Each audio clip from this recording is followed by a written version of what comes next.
Hello and good afternoon, everybody. I think we are up and running. So let me get everything switched over on the layout, the audio going, and we will jump back into more conceptual design stuff today.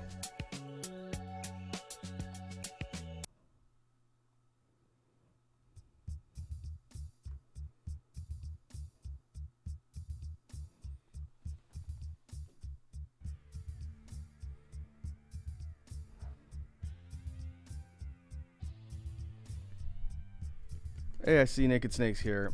What's up, Snake? How you doing today? How's your Wednesday going?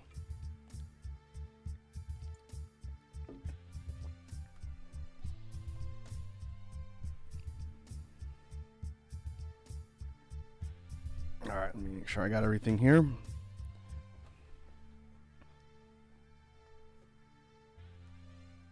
Snake says, doing good today. Finished my first Ultraman show. Oh, nice. Was it one of the new ones or one of the old ones? I saw you were posting some of the memes from Ultraman.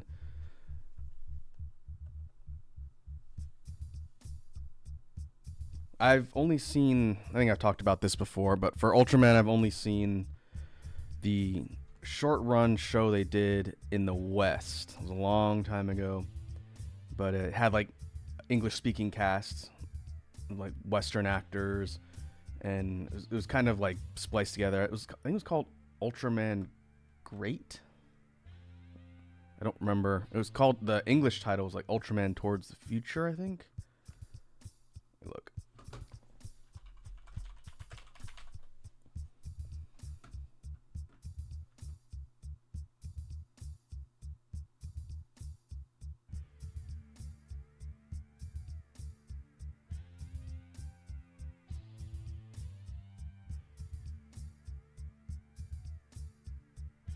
Yeah, Ultraman Great or Ultraman Towards the Future. I think that's the one I was thinking of. I didn't realize it was made by an Australian studio, though. I thought it was like a British or American studio.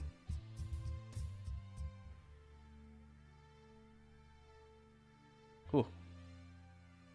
1992. Ultraman Z, one of the new ones. Oh, nice. Are you watching that on like a Crunchyroll platform or something?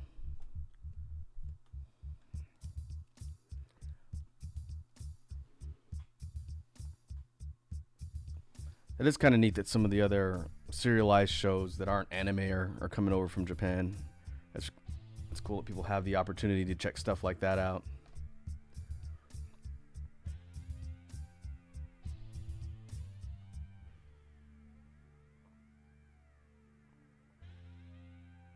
Oh, dubbed. I'm assuming subbed and or dubbed on the YouTube channel, huh? That's interesting. Wouldn't have expected that to be something being simulcast on YouTube, but that's cool. And you can watch it for free.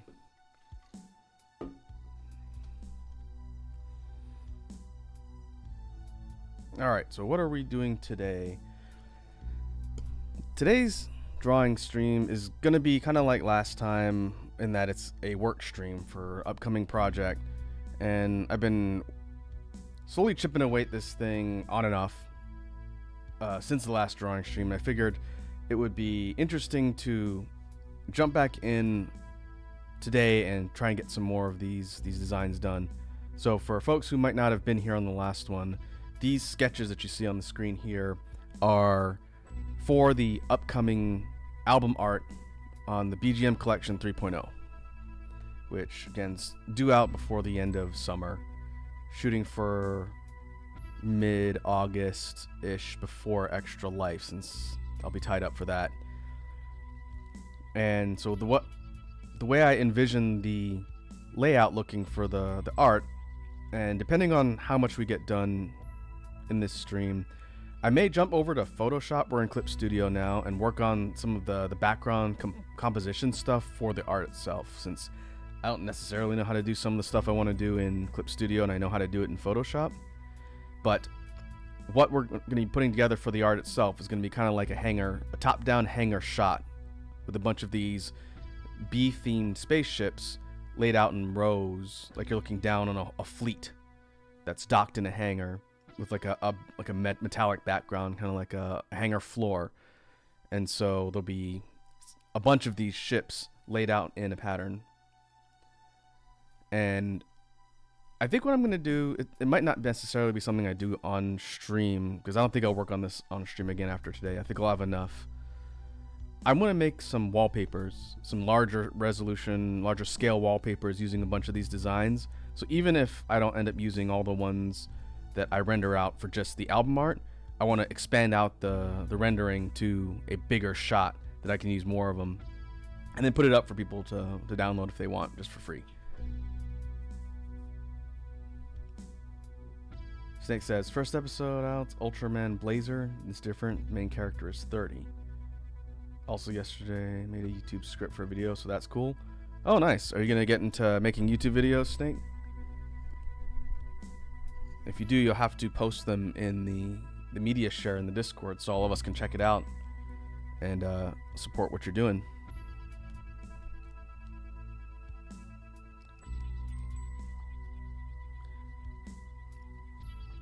Also, like we usually do at the top of the stream, sound check for the background music. I noticed the last couple where I've had background music, it's been very, very low and hard to hear, so it almost sounds like I'm just talking with no sound. So I upped the background track a little bit in OBS, and we're streaming the BGM playlist again. So let me know if it's too loud or if it's barely audible, because I don't want the archives to just be me talking with dead silence. The BGM is supposed to be there so that if there's dead air and I'm not talking, there's some tunes and it's not just awkward silence. Snake says, perfectly fine for me on the sound. Okay, cool. Thanks. I appreciate the feedback. I know I ask you guys all the time, but stream audio quality is the thing I'm probably the most paranoid about. But we'll leave it there. Another problem with the BGM playlist is the earlier stuff is recorded at a slightly different volume than the more recent stuff. The last few albums, I've been really careful about making sure I'm hitting like the same peaks as far as audio. The older ones is kind of all over the place. Like everything up to last year's Halloween project is kind of all over, so I just have to guess for the playback on the BGM here and get close. Not all of them are going to be the same volume. I just hope none of them are unusually loud. And so I would like for today's stream with this particular exercise to be interactive. And I will probably explain this again as people filter in later and come and go. But I would like to get input from you folks in the chat about which ones of these ships you want me to render out for the actual art. And I'll explain. I'm going to go through the sketches first and explain why some of them are checked. Snake says, Ramen gave me the best idea for a video. Let's do Halo Machinima while explaining what I want to explain. There you go. Kind of like a callback to Red versus Blue, the original Machinima. I remember that series from way back in the day, the earlier days of YouTube and the internet. So what I've got here, I've got 4 sketch templates. Some of these we did last time on stream. Some I've done in my off time up till now. And I've numbered them all with the exception of the last page. And you'll see all of the ship sketches here, and they'll have a number like this. If the number has a check mark, it means I've already rendered out the results. And what I'll do is I'll run through the sketches and then I'll show you folks what I've done. And so when you're looking at these, if you see one that you think would make a good addition for the concept art, then just tell me in the chat and I'll take suggestions as opposed to just arbitrarily choosing on my own. But of this is the first 8. We sketched these out at the beginning of the last stream. Numbers 1, 5, 7, and 8 are done. These have already been fully rendered out, but anything that's not checked off is not. So I won't zoom anymore, otherwise I'll cut off. But I'll try and get close so that people watching the stream can see which ones are here. And if anybody wants me to prioritize one, then I'll mark it off, and then that's when I'm going to start inking and coloring and shading today. So we're going to focus more on actual renders as opposed to just the sketches like we did before. So this is the first set. Most of these are done, so I'm not too worried about them, but if anybody sees one here that jumps out, just let me know. I can pull this up periodically too, because I can't keep this on screen the whole time. Snake says, looks like you got the main 2 I was going to say. Okay, so 2 of the ones here are checked off. Okay, let me flip to the next page, and again, I could put these sketch sheets in the Discord. That way they're just there. I'm a little bit worried that people might not know why I'm doing that if they don't see the stream. So maybe what we can do is we can take like 5 minutes per sheet, and I'll kind of explain some of these, and then we'll see, because I don't want to confuse people. But this is set 1. Let's take a look at set 2. There's more on this next one. We'll try and zoom in a little bit. No, that's too much.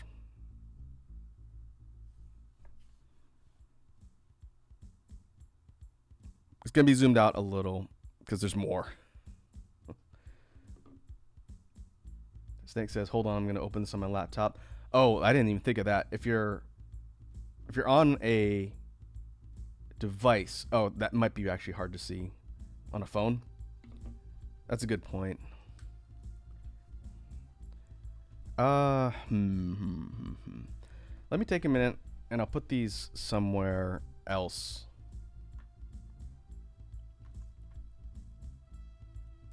I will render these out as just a sample sheet, and I'll put a note in the Discord as far as why I'm putting them there.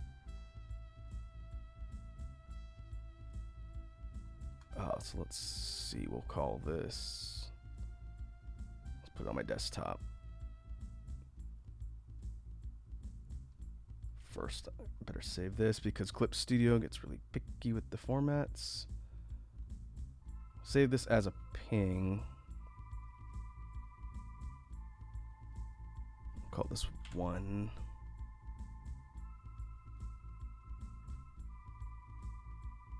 Yeah. Call this 2.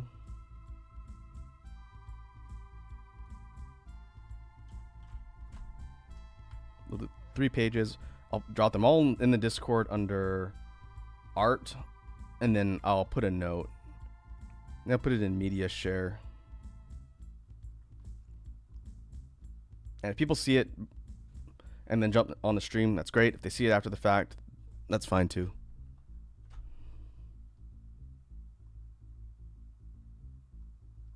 Okay, and here's 4.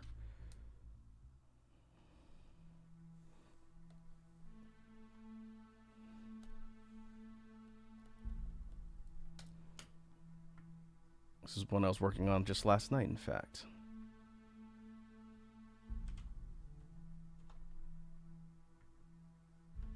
Okay.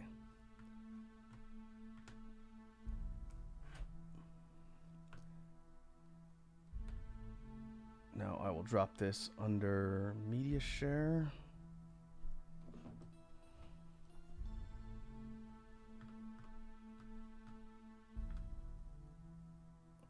If I was really good at planning, I would have done this before the stream, but it didn't even occur to me until we were up and running.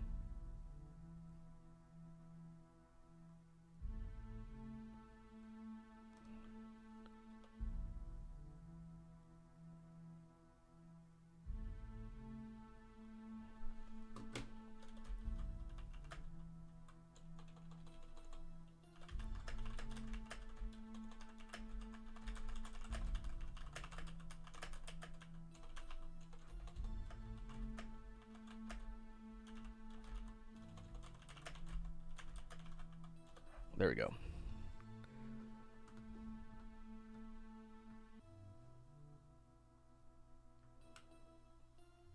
Okay, now I'll pull up the master file again.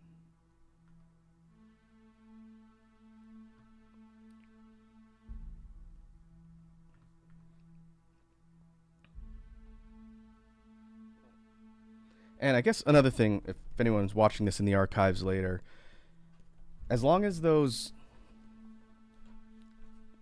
sketches are up, and maybe I'll delete them once I actually finish everything for the album art.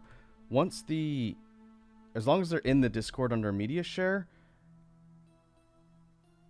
you can always drop suggestions like in media share after, just say like, oh, I like numbers 1 and 7 or 52 and 54. And because I'm going to be working on this for a bit, I'm not going to finish this today.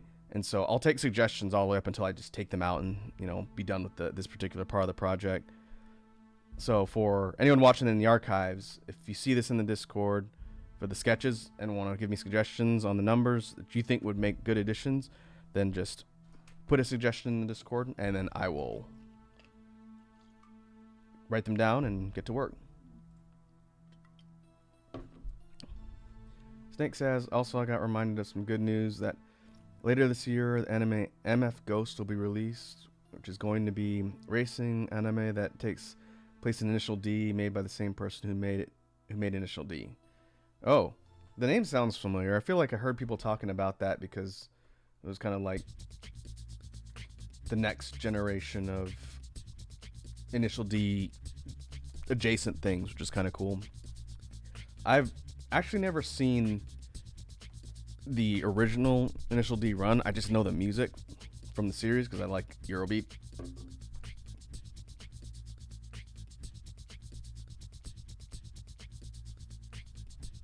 But that's cool. I'm gonna have to check that out.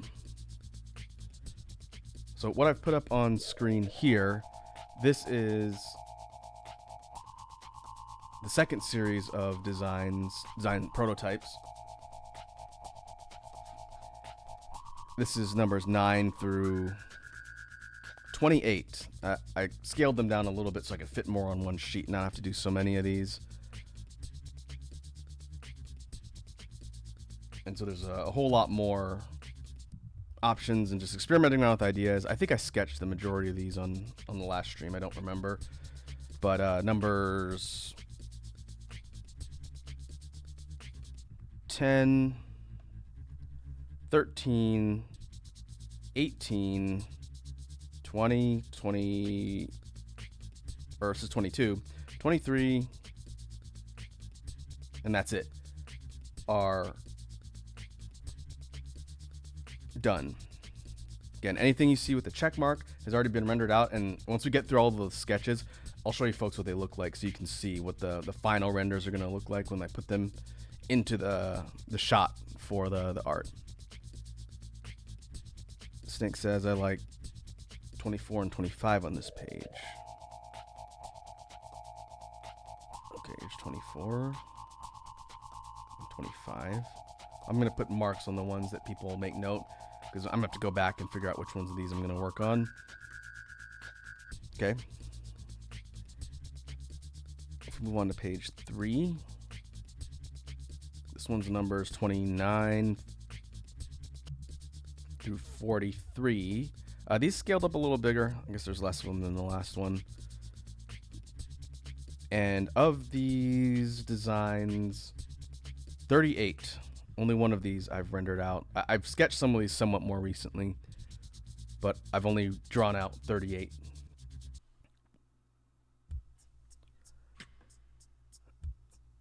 And then the last page, the one I've been working on most recently, we have... Oh yeah, it's because I saved the ping. This is 54. Numbers 44 through 54. I was working on these yesterday. And none of these, because they're relatively new, none of these have been drawn out. They're the recent additions in the sketch list of things I was working on. And so they haven't been, none of these have been picked. Snake says I'm liking 30 because I like how it looks like a scarab. 30. right here. Sort of chunky boy. Okay. I was scaled up at a wrong resolution for a couple of these. That's why some of the sketches look like a little bit fuzzy, and the rest are all the same. Okay.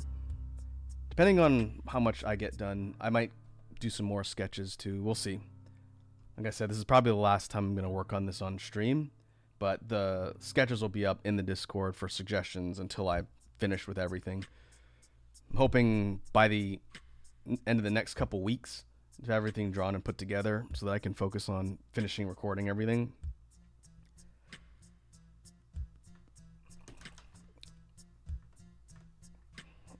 But in the meantime, let me show you what the renders actually look like, because I did not do this on stream last time. We only did sketches. So, in fact, I'm going to see just how many of these drawings Clip Studio can handle before it starts to lag like crazy. So we'll do them from the top. There's 10. And I'll explain why they all look the way they do.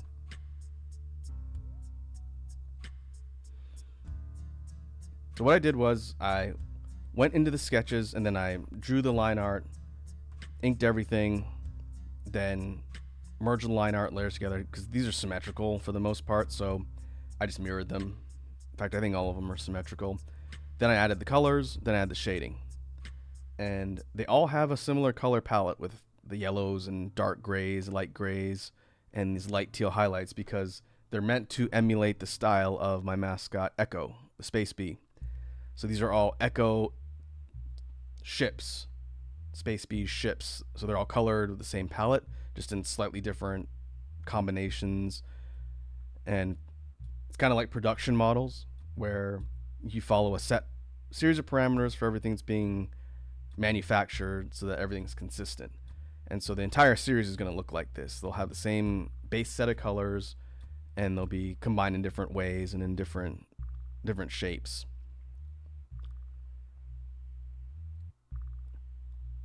And so the point of today's stream is to add to this collection of renders based on what you guys think would look cool, and I'll take a look as well, because it's not going to take me a terribly long time to draw these because they're small images. But based on that, I think it'll give me enough to work with for the album art, and then probably some more ideas for the full wallpaper render, which is going to be bigger. And so I don't know how many of these I'm going to need. Originally I thought maybe like 12, but I think it'd be more interesting if I did more of them, just scaled it out so it looks like a big fleet, and then maybe do like 50 of them for the wallpaper, just so people can see all the different design ideas. We'll see. I haven't quite figured that out yet.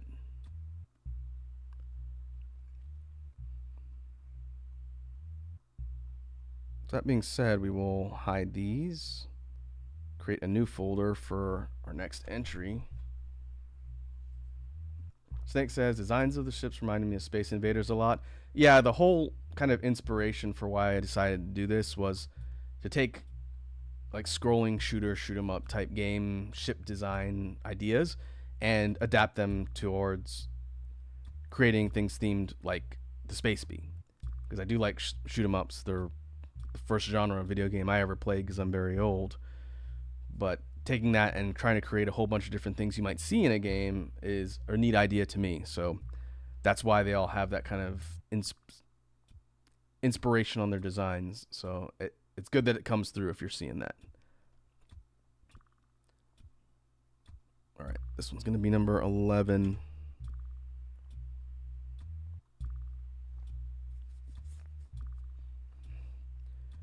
And we will go to sheet number 2. And this is 24 that Snake pointed out. I'll also try and flip back to the Discord every once in a while in case people that are seeing what I'm putting there are adding any comments.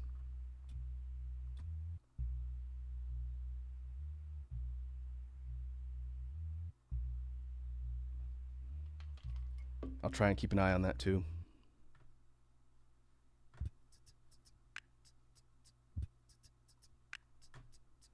All right.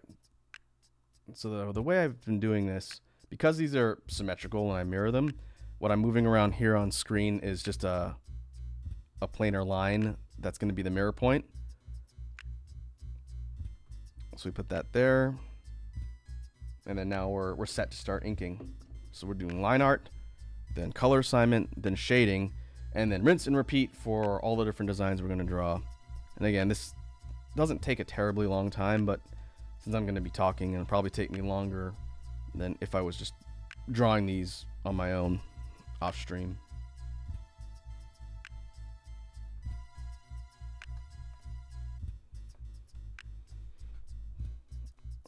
And what I've been doing for all the ones you saw in the sample, if I want to change anything with the original sketch, I'll do that as part of the inking as well. If there's something I want to tweak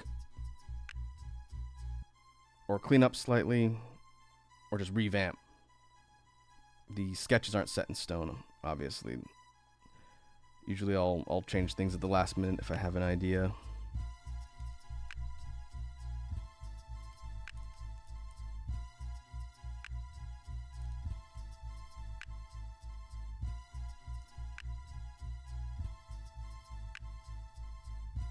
And we're drawing in vector for the line art and then coloring in raster. Tends to create a little bit cleaner lines for the line art when I'm doing this in vector. Gets a little finicky when I try and delete things. That's one thing I've been trying to observe in other artists is their pen types. And I think part of it has to do with the resolution of your canvas that you're working in.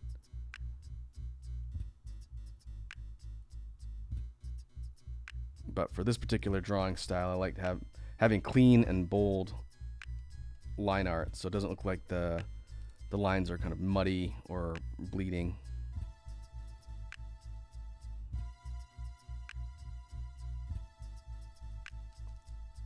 For those that follow Wazi's art on the Toxicure streams, because she draws in Flash, I think all of the stuff that she draws is vector by default. I haven't used Flash in a long time, but I think the way the lines work, it's all done in vector as opposed to raster, so that's why all of her stuff looks really clean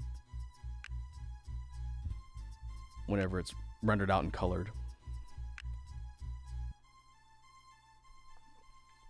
Like, to give people an example, in case anyone's curious about the art side here, if I were to put this on a raster layer instead of vector, and I draw a line, the line weight and thickness of the line is the same as what I was doing over here. But if we zoom in a little bit more, and it might be hard to tell just because it's going to look very similar, but there's more anti-aliasing on the raster versus on the vector. So when you're trying to fill in color, you have to be a little bit more careful. And so some people will do their line work in vector because it's basically more clean. There's not that fuzzing around the edges of the line work that you get on a raster layer.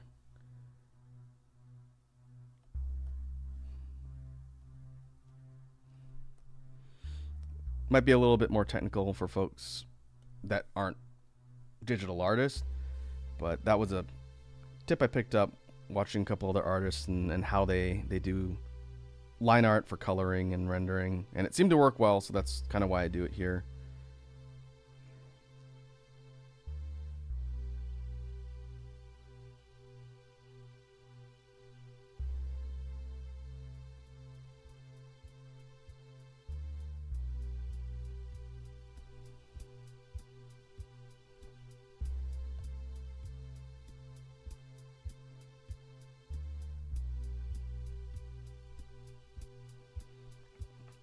All right.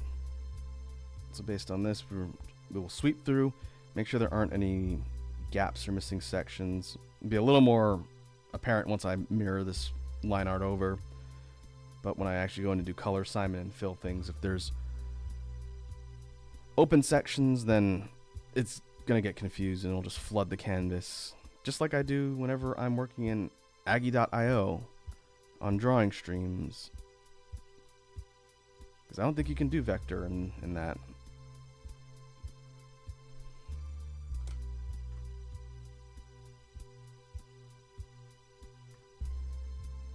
So what we do to mirror, we just duplicate the layer, flip it horizontally, and then slide it over so that it's a mirror of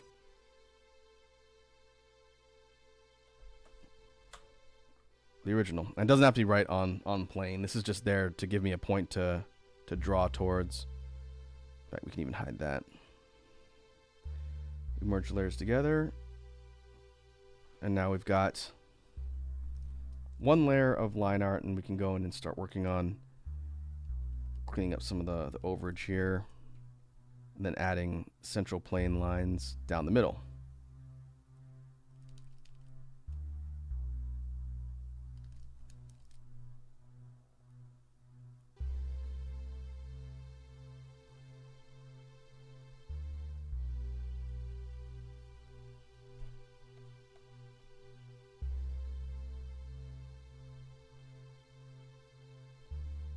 Snake says the spaceship looks like a little person with a big hat on. Yeah, I can kind of see it.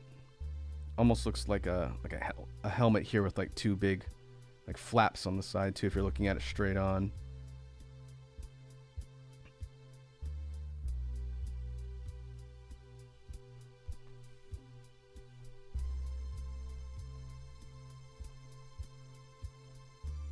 Okay. So now that we have the line art, we'll drop another layer underneath and start filling in the colors, and I'll show the kind of paletting that I'm using to make sure all this stuff stays consistent.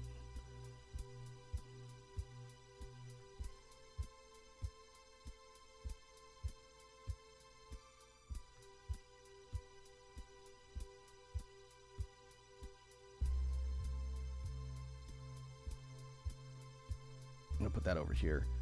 So this is a real quick reference to the color paletting so that I don't have to go and pull up one of the other renders and color sample. I'll just drag the palette over to wherever I'm working and know what colors I'm going to use. So for here, and it's a little bit tricky because I don't have a lot of desk space, I'm going to actually use my mouse because it's faster to shift click.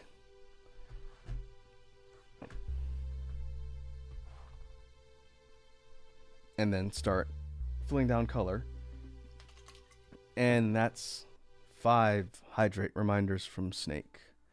Alright. So I'll kill off my smoothie.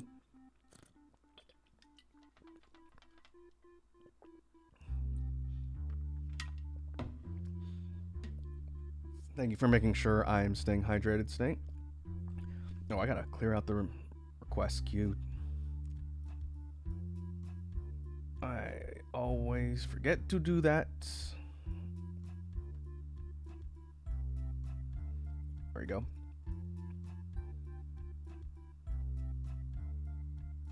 Oh, you're right. It is 4 hydrates in a stretch. I missed the one in the middle. I'm used to seeing like half a dozen hydrates. Oh, my neck.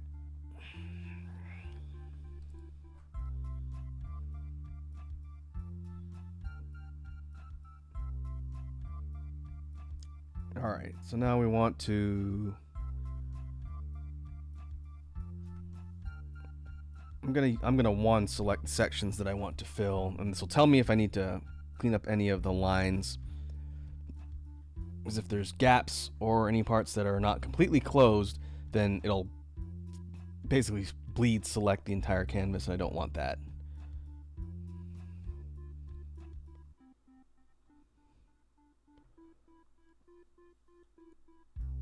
I'm thinking we go yellow on the body, and for the thrusters, the engine at the back, we go darker color.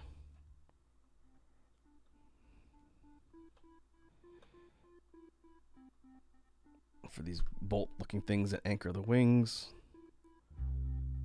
We'll go with the turquoise color for the cockpit.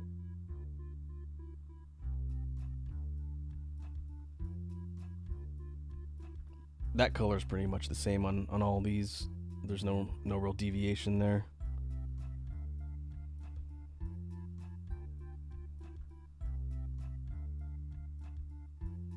And we'll go darker on this one too. I'm going to change the thruster to the light gray instead.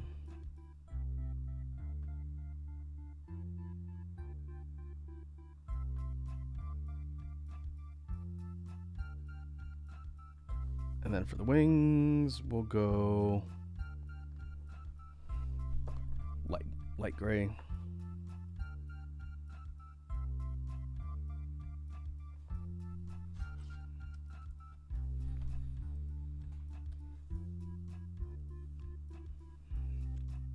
And let's see, there's a color assignment. Because we're again working in vector and it helps to create kind of solid boundaries for the line art, I don't really have to go and clean up a lot of the fills. It fills pretty accurately, and there's not a lot of gaps and blank spots, which is nice. So now we just have to go in and add shading. Again, the process isn't necessarily that complicated. I just have to do this like 50 times. That's what ends up taking the most time, but I'll kind of explain the shading process as I go here. It's going to be the same that we've done on other drawing streams for other types of art as well, just mirrored. So we're going to flip this over the y-axis just like we did for the line art to save some time.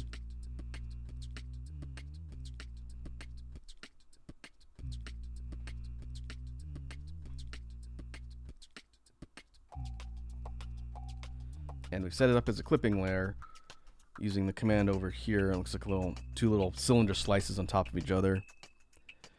That means anything we color on this layer is only going to color on the layer directly below it. So because the color is directly below it, if I color outside of the colored zones, it doesn't do anything. Very handy in making sure you're keeping everything contained.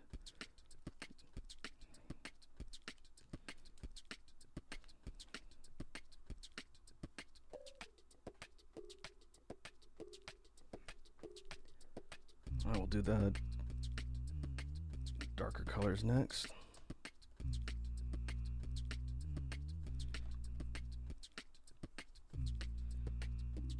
What I do here is the same as I've done on the other drawings, where I'll do a quick pass with the shading, get the shadows kind of where I want, and then I'll go in and I'll clean up the edges before I finalize it.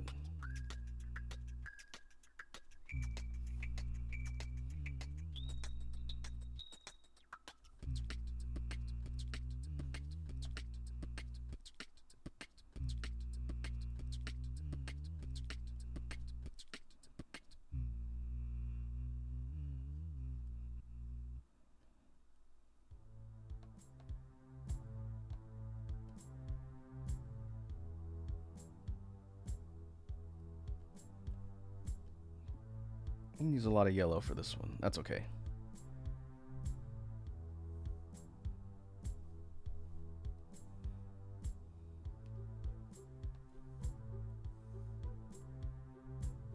Might need to buy a new stylus. And the reason why it keeps grabbing multiple colors as I'm trying to sample them is I think the button, the right click button on my stylus is starting to wear out. It's like multiple clicking, which is kind of annoying.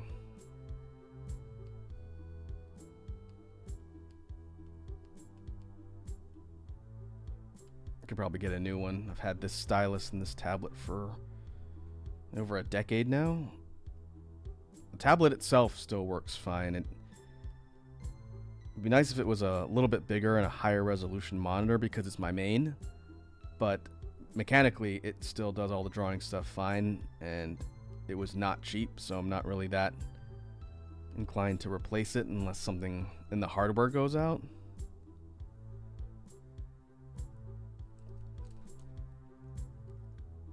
We'll see. It's a good product though. The Cintiqs by Wacom are durable. This thing has been my main drawing tablet again for over a decade now. And aside from having a dead pixel that happened like in the first year, mechanically everything else is fine. All of the sensitivity stuff is fine. It's just a smaller screen. My main monitor is like 21 inches and lower max resolution, which is a bigger deal than the size. The size isn't that critical to me, but the fact that it's lower resolution means when I'm playing fancy schmancy games, which I can now play after I've upgraded my graphics card, it's a little bit scaled, but not too big a deal. What I may end up doing is rearranging my monitors and putting my secondary, which is over there, in place of this one, and then putting this drawing tablet on an arm, like a hydraulic arm that I can swing in and out of the way. That way it could be my secondary and float, but I'd have to figure out where to do that and maybe bolt a hydraulic arm onto my desk. That would be ideal because this could be my secondary and then I'm not as worried about the size. And then this one over here to my right would be the main because it's bigger. It's like a 24. It's much more modern monitor. We'll see.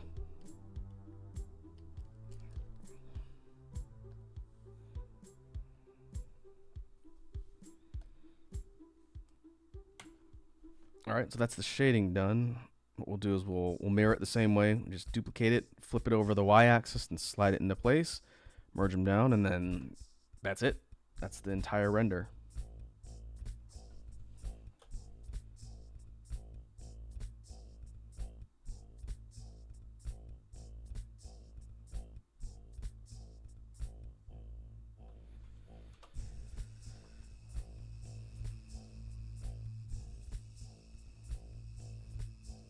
And if we zoom out,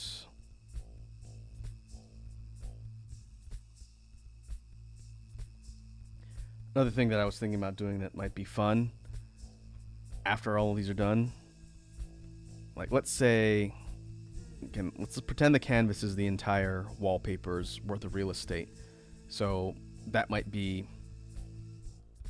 I don't know, like 50. Let's say it's 50 ships in like a hangar bay, all laid out with the background and whatnot. I was thinking about coming up with names for all of them, like a model number and a name, and then doing like a legend on another image. It's like number of them, so it'd be like number 1, ship number, blah blah blah blah blah, and then give it like a funny code name. We'll see. That would be low priority compared to finishing the actual render.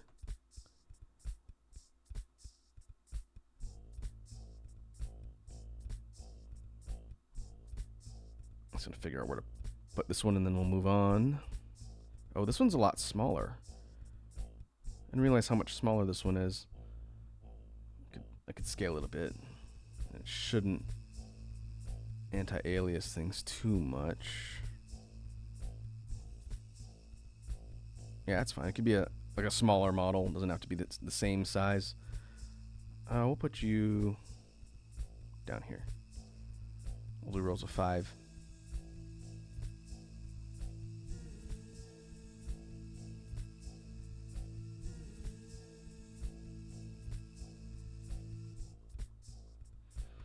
And we will save our work. Something I need to do very often. I keep forgetting.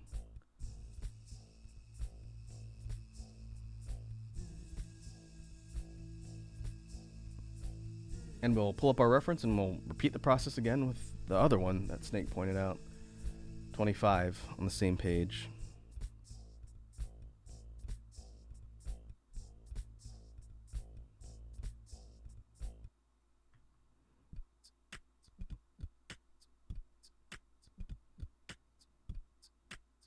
This one's a little bigger. I'd say maybe 10% bigger than the other one. This one's a bit more triangular in shape. It's kind of like this one up here, number 19. Oh, we should check these off too. Should definitely do that.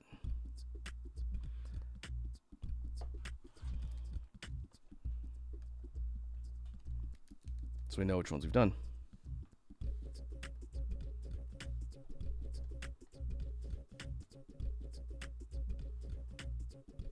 And this will be entry 12.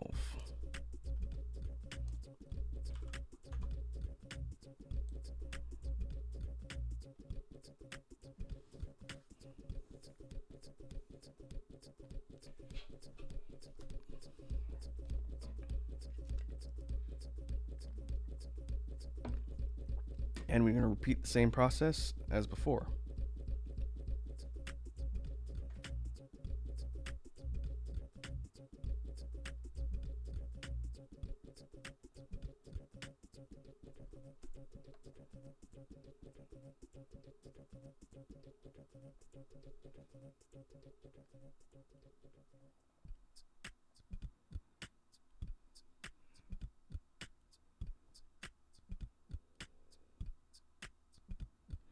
This one, I'm not going to narrate through the process like I did the last one, since we're basically doing the same thing. Instead, I will think of some other things to talk about. I'm not just going to draw in dead silence. That's no fun.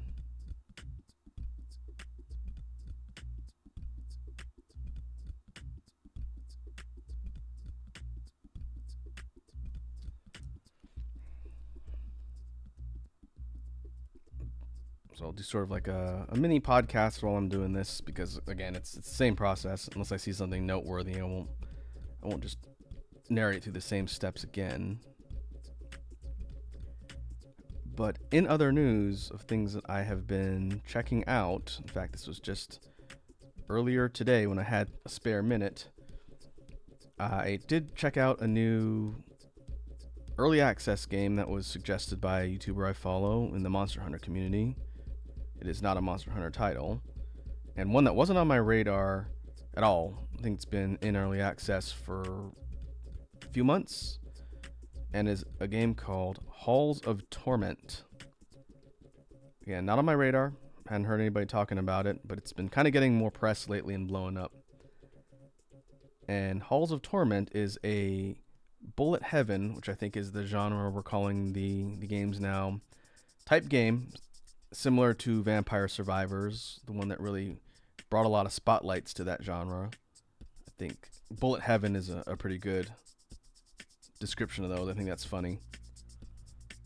But it is a bullet heaven game in the style of Vampire Survivors, but with the aesthetic and presentation and a lot of the kind of gameplay nods of old school Diablo. So like Diablo 1, Diablo 2. Graphic style, it's like 3D ISO. It's not like top down and sprites. It's 3D ISO with modeled characters, and all of the enemies and dungeons are kind of like isometric, semi 3D. And it's a roguelite, survive waves, explore, get stuff, and improve your characters type game. And it's a lot of fun. I recently was playing a lot of Vampire Survivors on mobile again, trying to unlock all of the content since I hadn't finished the DLC. And I wasn't really looking for another one of those games, since I tend to spend a lot of time on games like that because they're fun. But Halls of Torment is really interesting. Just checking it out briefly earlier today, it is very much one of those one more runs and then it's 5 a.m. games. So I need to be a little careful. I got stuff to do. But I want to show that one off on stream next week. So I'm going to probably work that one into the rotation to look at.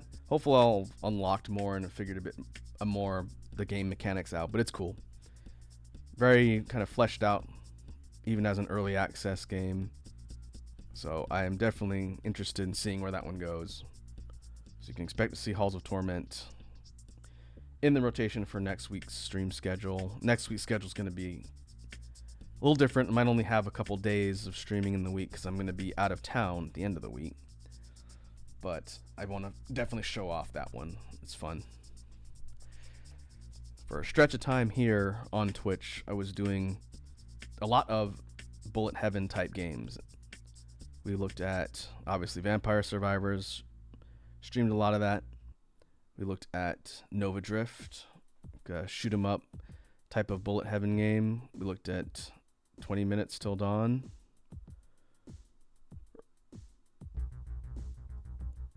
We looked at Hollow Cure, which is still getting updates.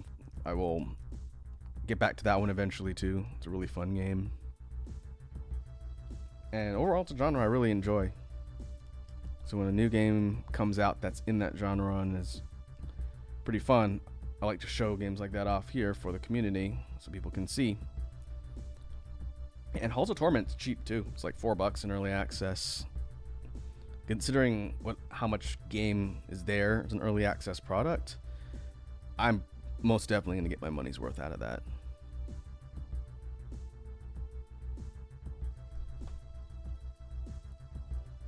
Yeah, we'll clean this up first.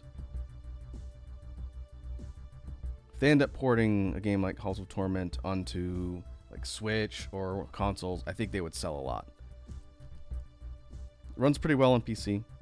I haven't really gotten to the mid to late game stuff where it's absolutely nuts, but just the waves that I've seen. And I haven't managed to beat the game. It's basically 30 minutes like Vampire Survivors, but it gets pretty crazy.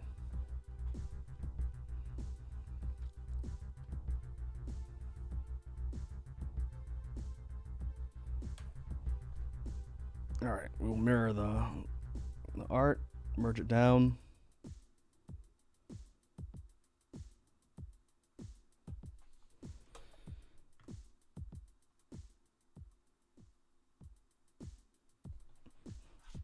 Add in the central planar lines.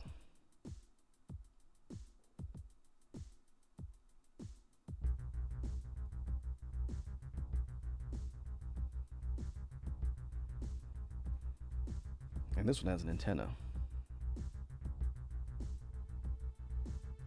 Right on the front.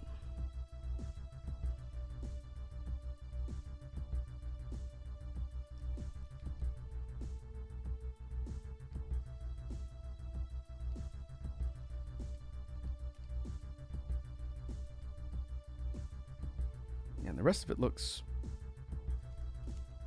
pretty clean. We can move on and start filling down colors. And we're going to use our same palette from before.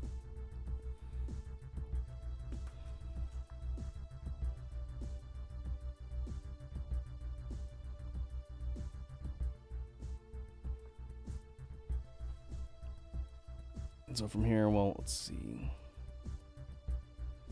We won't go yellow on the body. Let's switch things around this time.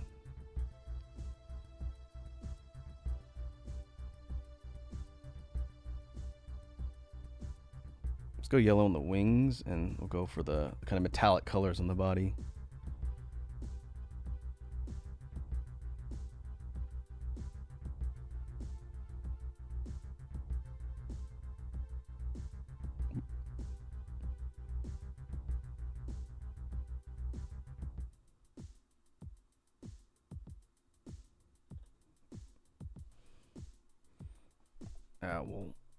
We'll do that like this here.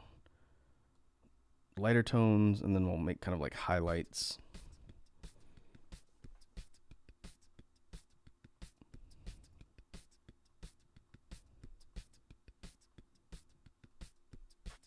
Oh, we'll darker on the highlights here.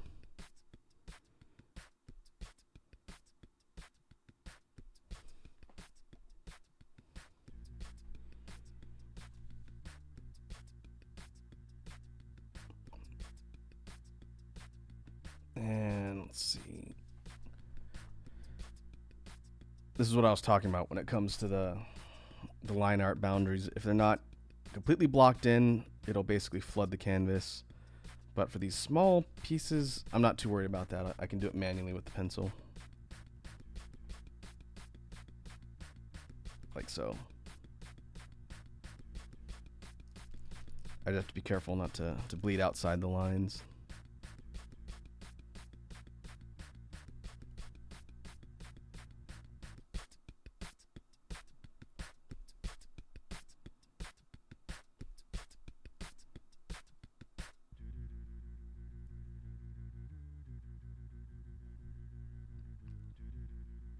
And we're gonna switch things up a bit, make the stinger It's light turquoise color too.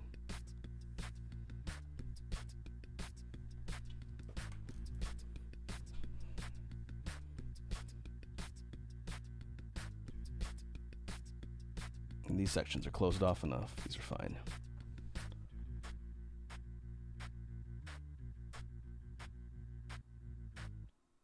And the canopy.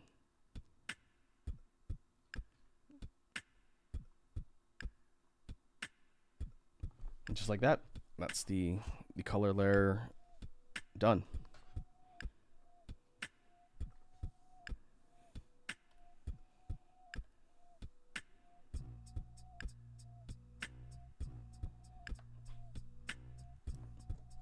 Now, just like before, we go in and shade.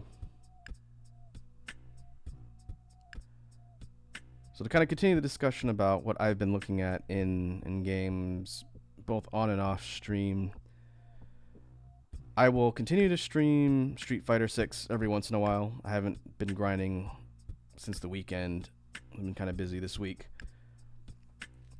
But I intend to keep working on that game and getting better. I've been really enjoying it. Hey, Sour Lad's here. How are you doing, Sour Lad? Welcome to the drawing stream. How are you? How's everything going in the world of Sour Lad, the hardest working mod in the industry?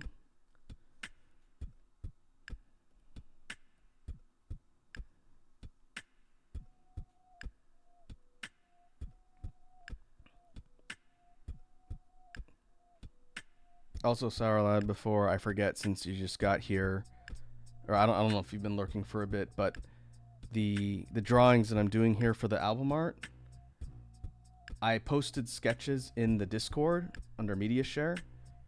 That's what I'm working off of here, and I'm drawing these ones. I am taking suggestions for ones people want me to render and add to the wallpaper. So, wallpaper and album art. So if you see what's in the Discord, the sketches, and you see a number, because they're numbered, and if they've got a check mark, it means I've already drawn them. But if you pull up the sheets and you see one that you like, then just tell me in the chat here, like give me a number, and then as I move on, I will start drawing that one. I'm taking basically suggestions from you folks. And so I'll leave those in the Discord for a bit, since I'm not going to be done with this today. I'll be working on it for a bit. But yeah, no limit. If you see 1, 2, 5 ships you think look cool, then just tell me, and then that's what I'll draw next. So Alex says, can't hear out of my radiator, but I've got some meds. That's a little bit concerning. Hopefully that clears up.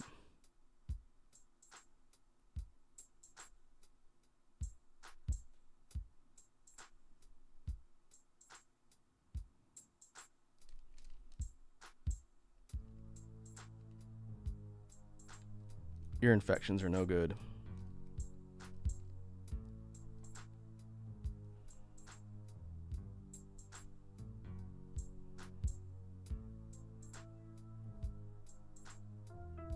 This particular design does not have a ton of small parts, making it relatively easy to shade. That's nice.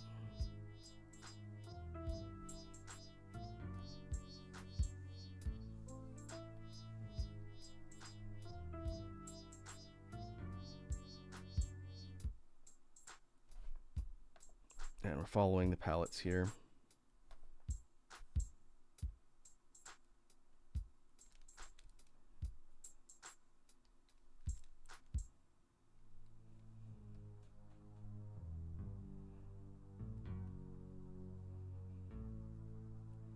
No, just like before, I'll do the pass with the colors, and then I'll clean up the shadow lines, and then after that I'll mirror and flip the whole thing.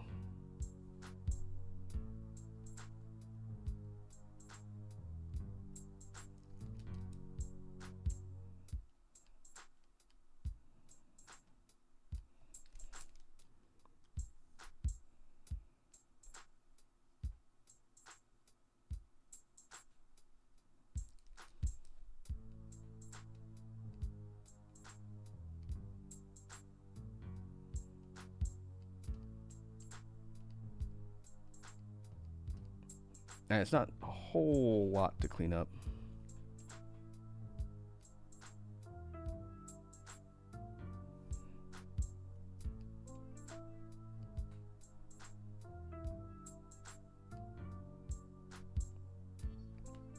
Yeah, I think that's fine. So now we just have to duplicate the layer, mirror it across the y-axis, merge it down, and then this one right here is done.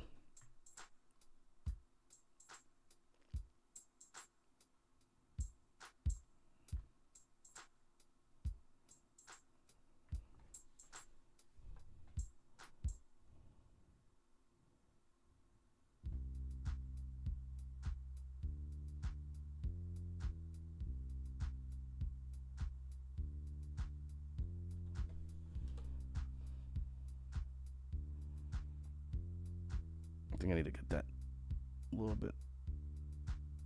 Yeah, there we go. Doesn't need to be perfect, but I want to get it as symmetrical as possible, otherwise it'll look weird.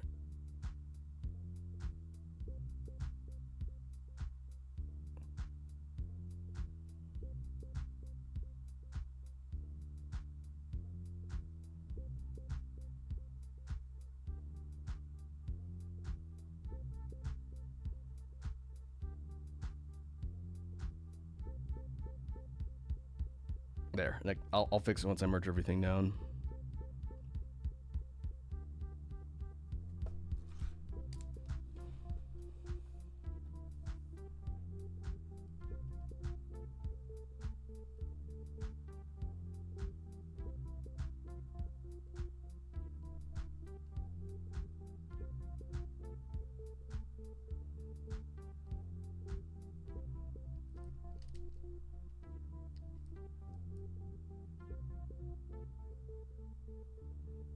Okay. And that's another one done. We'll put it in line with the others. I guess I can also show off the master list since I don't think you saw it earlier, Sour Lads. You can see what's been done.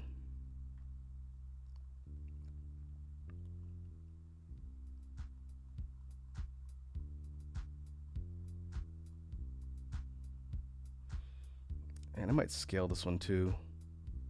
Scale it up a little bit. It's a bit smaller than the others.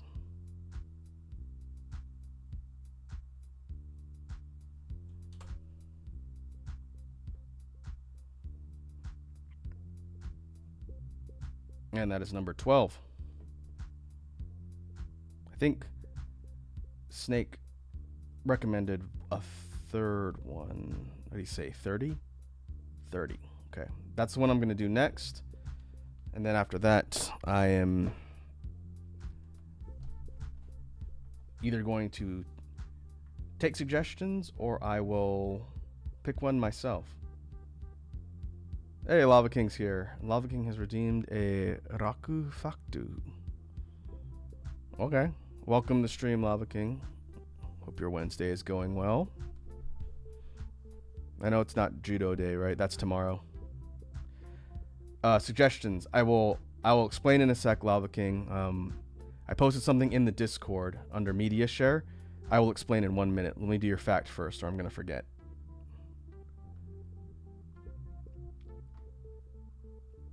I gotta write more facts. Okay. I don't know why I marked this one yellow. This one should be not yellow. No judo isn't until fall because it's competitive season. I gotcha. Well, good. Hopefully you have a chance to recover and heal your numerous injuries from judo. Okay. Your fact, which I may have mentioned offhand. I don't think I've talked about it a ton. But your true Uraku fact about me is I used to live in Texas. I lived in Texas for about 7 years. It was a while ago. It was not recent. But that was an interesting time. I have some stories from Cowboy Land that maybe I'll tell in a chatting stream in the future. Well, there you go. Lava King says I'm going to Italy in a week or two. That's right. I hope you have fun on your trip.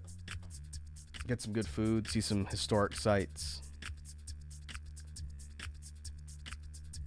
and be safe. More than anything else, be safe when traveling abroad. I know you're going with your family, I think, but for all of you, just be safe. Okay. So what am I taking suggestions for? Lava King says I'm just gonna do JoJo poses in Italy. Well, you gotta do like a Dio pose in front of the Leaning Tower. That's in Italy, right? You gotta do it. Do it for Caesar. Okay. Let me explain what I put in media share or art. Excuse me. It's in media share at the bottom. I can't count apparently. Lava King says no Dio. Okay. That's fine. You can do whatever you want. So what I have put into the Discord under media share are 4 sketch templates. There's 4 images. If you open them, they are numbered.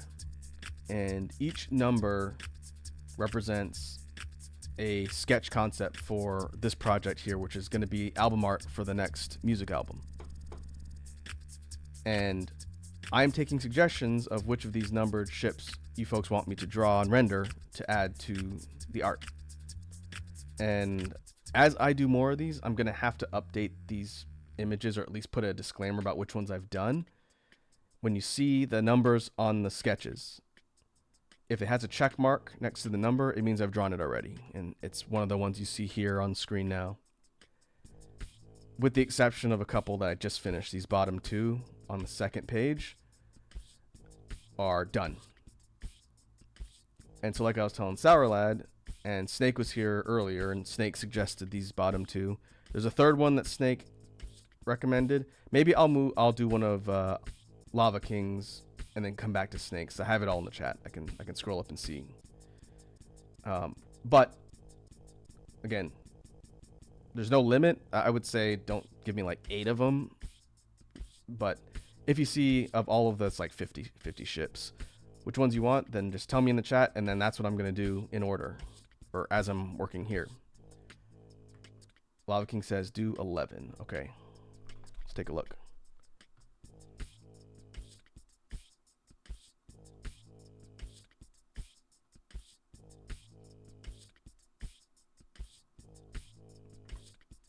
Here's 11 right here. Okay. Let me see. Do I need to check off any of the other ones? I need to check off 25.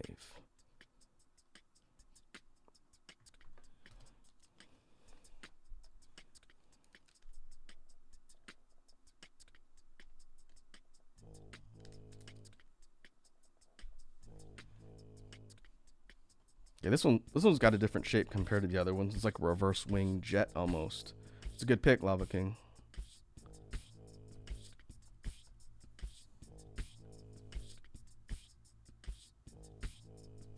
So we move our mirror plane up here.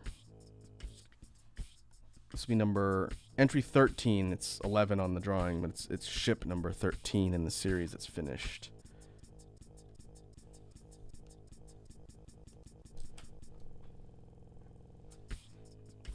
Get some water.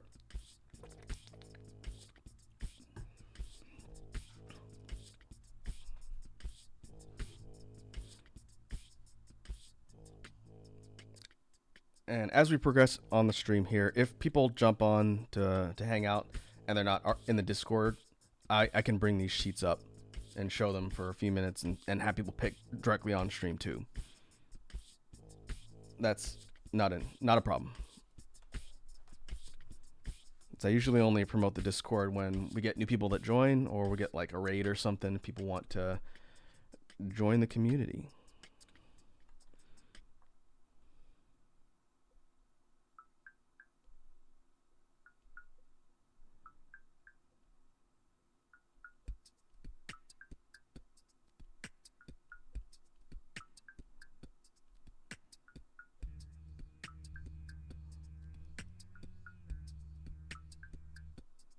So we're going to go through the exact same process as the other 3.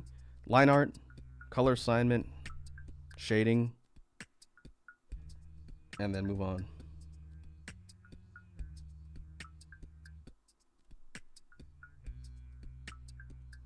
And then, likewise, Sarlad, since you were here when I was explaining it before Lava King jumped on, feel free to look at the samples. And I guess you haven't picked one yet, so if you do select one, then I'll do yours next, and then we'll just see what happens.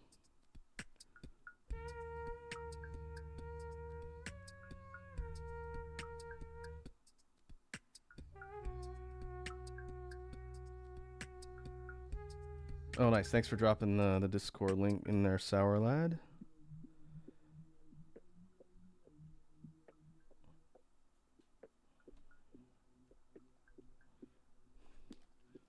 I haven't been looking at the chat list.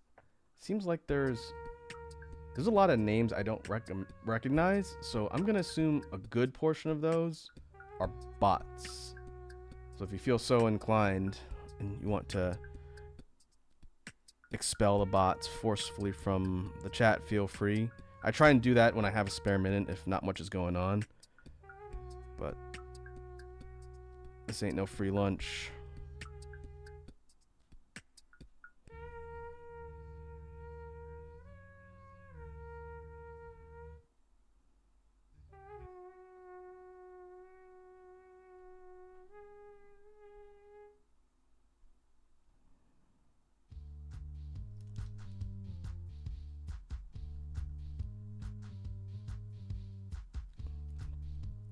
Anyway, back to the discussion about before we sidebarred to kind of explain what I'm doing here, which I don't mind repeating it for people as they come through. It's perfectly fine. I was talking about what I've been working on gaming-wise, on stream and off stream. And as we get through July, we're almost in the middle of July now, which is crazy to me. Soon it'll be August, and August is going to be a big month for those who have been paying attention to the stuff that we've been talking about here on stream and whatnot. August, end of August specifically, is when Armored Core 6 comes out. And as luck would have it, timing-wise, Armored Core 6 comes out the week before Extra Life. I have promised Matt that I will not have my life be consumed by Armored Core and miss the event. That would be bad. But I will definitely be playing it up to when I actually fly out. Actually, it's not the week before. It's a few days before I'm supposed to fly up north to Canada land. I guess it'll be a good opportunity to see if it runs on my laptop, or runs well on my laptop. Then I can play it there. But yeah, I'm really looking forward to that. I'm glad we were able to get through Armored Core 3. I was hoping we'd be able to do some of the other ones, but we won't have time to finish them by then. I might do some one-offs. There's some mecha-related things that I may show off on stream as like a one or two off. There is an indie developed mecha game I want to show people that is really cool. I just haven't tried it out and tested it yet.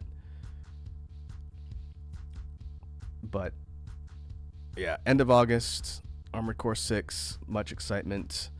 I will be probably talking about on stream here, if I see press or news that's come out about the game, I'll probably talk about it here on stream because it's not really getting a ton of push for marketing like a month before it comes out, which is FromSoft. They don't always push their games super heavily to the extent they did with Elden Ring. But as I hear things, or if there's a demo, now if there's a demo for Armored Core 6, depending on when it drops, I am pretty sure I will be playing it extensively and testing things, and will most likely stream it, as long as there's no embargo or a limit on coverage. Lava King says, did someone say mecha? I love mecha. I know, Lava King, you're our resident mecha enthusiast. Just like Snake is our resident Sentai Toku enthusiast. Are you going to be picking up Armored Core 6 when it comes out, Lava King? I think we've talked about it, but I can't remember if I asked you if you were going to be getting it when it comes out. I know you've played the older games, so I would assume so.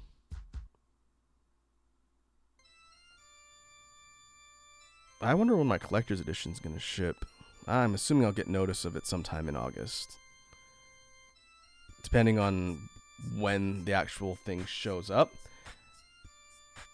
I may buy a Steam code because I'm playing it on PC.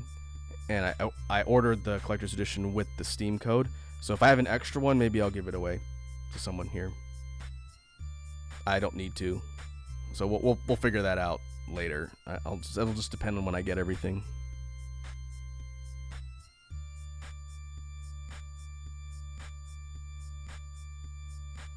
Or actually, what might be a little more fair is maybe if I have an extra code because Extra Life will be there, maybe I will give it to Wazzy and Matt to use as a reward for the charity. In fact, that would actually make more sense.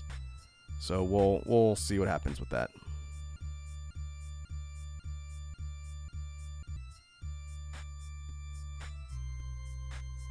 Lava King says, I'm a dinosaur, Toku encrypted enthusiast as well. And mythology. I think I knew the dinosaur bit. I didn't know you were also into Toku encrypteds as well. That's cool. Sarlat says, Olimar twerking in New York promoting Pikmin 4. Now see, that's marketing. You know, if FromSoft wanted to really promote their upcoming game that's always historically been a niche title in the niche community, they just need to have like a really cool looking robot twerking in New York. And then people will definitely pay attention to their product.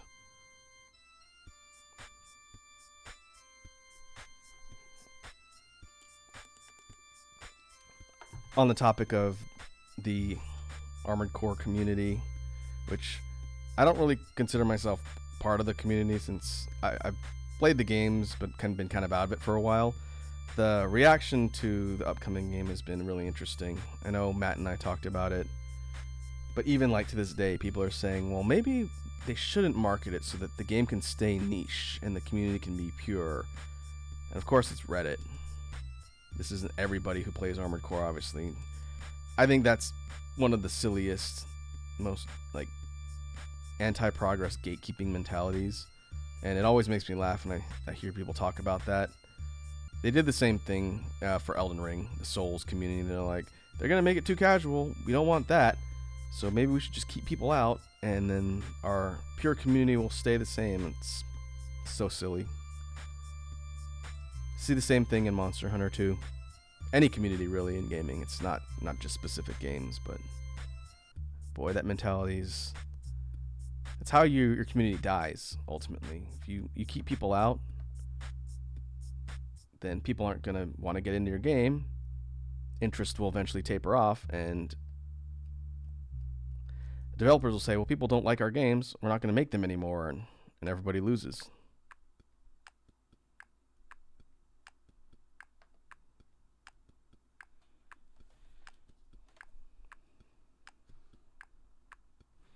So let's add New York getting violated by memes and cursed SpongeBob videos. As it should be. I've never been to New York, but that's pretty funny.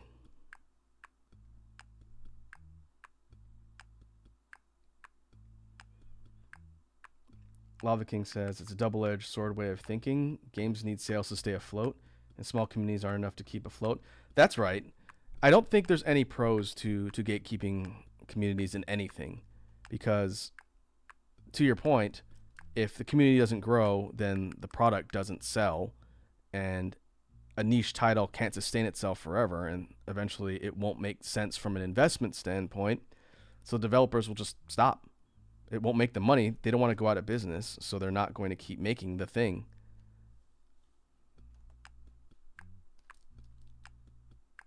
Now, that doesn't mean you shouldn't criticize a product when it comes out.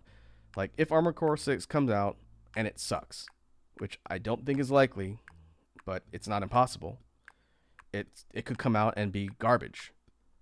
I think everyone has the right to criticize FromSoft for not making good product. Their track record would indicate that's not likely to happen, but it could. It's always possible. The people that are on Reddit and Twitter and everyone going, it's going to be incredible no matter what. That's not true either. That's just blinders. But by the same token, everyone from the community, the small vocal minority that's screaming, everything we've seen means it's going to be trash. They made it casual, they made it too easy, yada, yada, yada, and the game's not out yet. Game's not out yet. It could say it looks like A to Z, but until it comes out and you get your hands on the product, just wait till it comes out and make your judgments. Criticize if necessary. Not everyone's going to like it. That's fine. But it's a little premature to get your pitchforks out and start rioting when nothing's happened. Like the amount of people I saw, it's not a lot, but the amount of people I saw after the recent gameplay footage that everyone's been looking at, the amount of people saying, oh, I don't like the way it looks just based on, that's not what I wanted. Just based on this, press footage, I'm canceling my pre-order. I'm not going to buy the game now. It looks too different. It's not what I wanted. I'm not going to buy it. That's certainly within your right as a consumer to do. No one says you got to buy the thing, but it's not out. We don't know all of the mechanics. So it's kind of silly, in my opinion. Sarlet says 110% believe Pikmin 4 happened because of Hey Pikmin on the phone. I didn't even know they made a phone Pikmin game. Especially for a Nintendo property, but I guess stranger things have happened.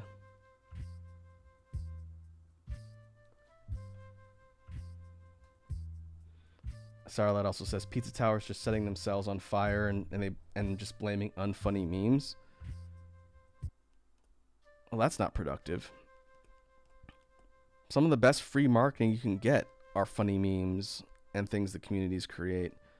Why would you want to stifle that? It's basically just free advertising. Yeah, people might be clowning on your product a little bit, but the point is your product gets attention.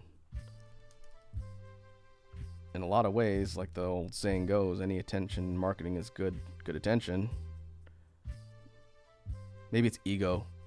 Maybe the devs don't want their product associated with like silly, stupid things, so they're getting defensive about it. Also doesn't really make much sense to me. Yeah, we won't put a central one. Things got enough antennas already. Oh. I see. Pokemon Go, but Pikmin. Lava King says, small communities can barely sustain indie, I think that is. Yeah. Yeah, whenever you have something that's going to be niche and small, you have to just kind of hope that enough people get eyes on your product that it gets some legs. And then hopefully, gets attention. Word of mouth. Social media is usually a good way for people to get the word out about a product. Streamers, obviously, I'm not talking about myself, but big profile streamers might get their hands on a game and tell people about it, get people interested. I think that's also pretty important for your marketing.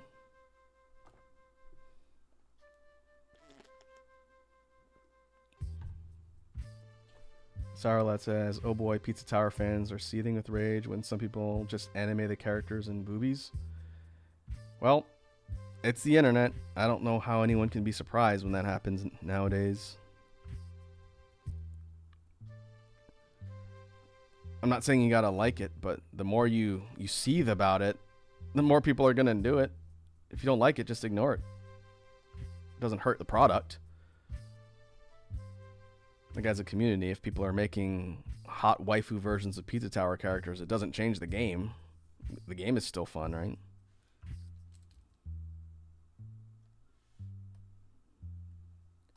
Like I'm not trying to get on the big soapbox on stream today and preach to everybody. I just think it's pretty funny how sometimes communities react to stuff, be them gaming communities, animes especially, notorious for their toxic takes on stuff, TV shows, fandoms in general. That's why I tend to not get involved in fandoms anymore. I'd rather just enjoy whatever it is I'm enjoying and not look at it too closely.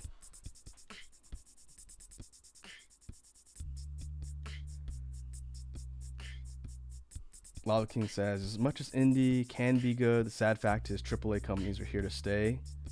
That's true, especially with that new merger that's going to be happening that the FTC lost their case on. Microsoft, Activision, Blizzard, that one's going to be interesting.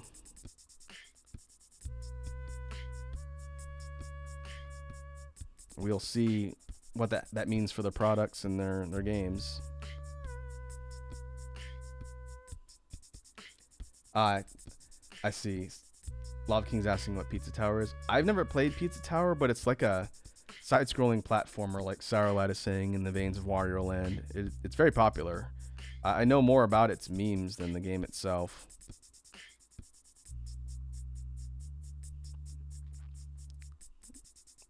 But people seem to dig it, and that's cool.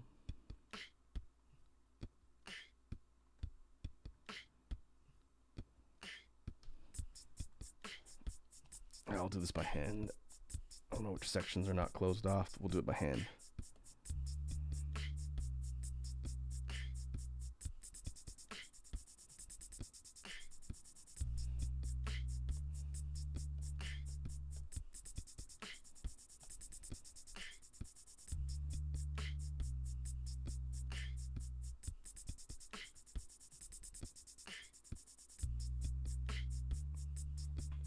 Lava King says, also, can I just say that thirsting over fictional characters feels like an all-time high? It's the internet, man. That's the internet. No, that's not new. It's just a lot more inescapable now that the internet makes things very present. You know, the whole concept of Rule 34 existed before the internet. It just became a lot more easily distributed and present once the internet made information easy to spread around. I don't think it's going to decrease anytime soon. If anything, it's probably going to get worse. But, you know, it is what it is. I'm not going to go full prude mode and say that people being horny over characters is going to cause the downfall of society.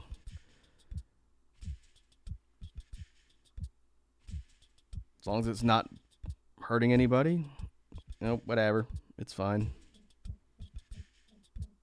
I think people just need to get used to the idea and accept the fact that on the internet nothing is pure.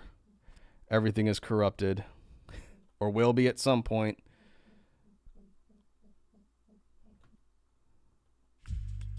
This is one of them things.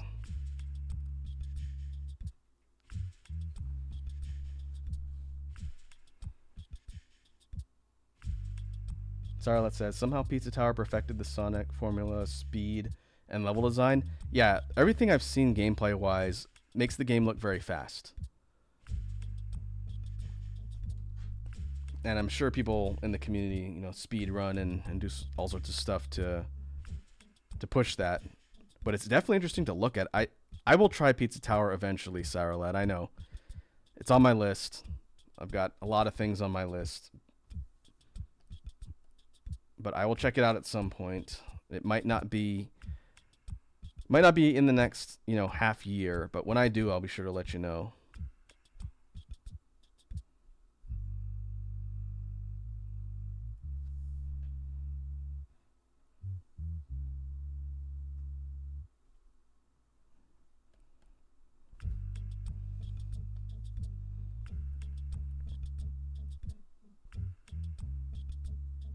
All right, I think we'll go like the silver gray for the rest of these. Assuming I don't have to do it by hand. Nope. That's good. Starlight also says, oh boy, to Lava King being a FNAF fan is horrifying. I never got into FNAF, but I know what you're talking about. I don't know. I've seen it all on the internet. Nothing phases me nowadays. I live through the brony fandom. Nothing's gonna phase me. I never did Homestuck. I missed that one. Probably for the best.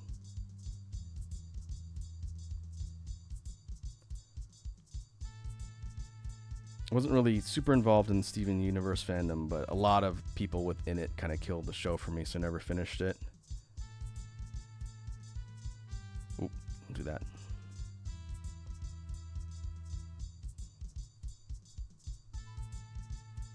I did see further up. Lava King asks, have you tried Relayer? It's a cool looking mecha game. I have not heard of Relayer. What's it on? Is it on PC? If so, drop a link to something about it in Media Share, and I'll take a look. I might, like I said, I might do some one-off mecha games as it gets closer to Armored Core. So if it's something kind of small, interesting, maybe I'll take a look at it then. Oh, like Fire Emblem. Is it a turn-based mech game like Front Mission?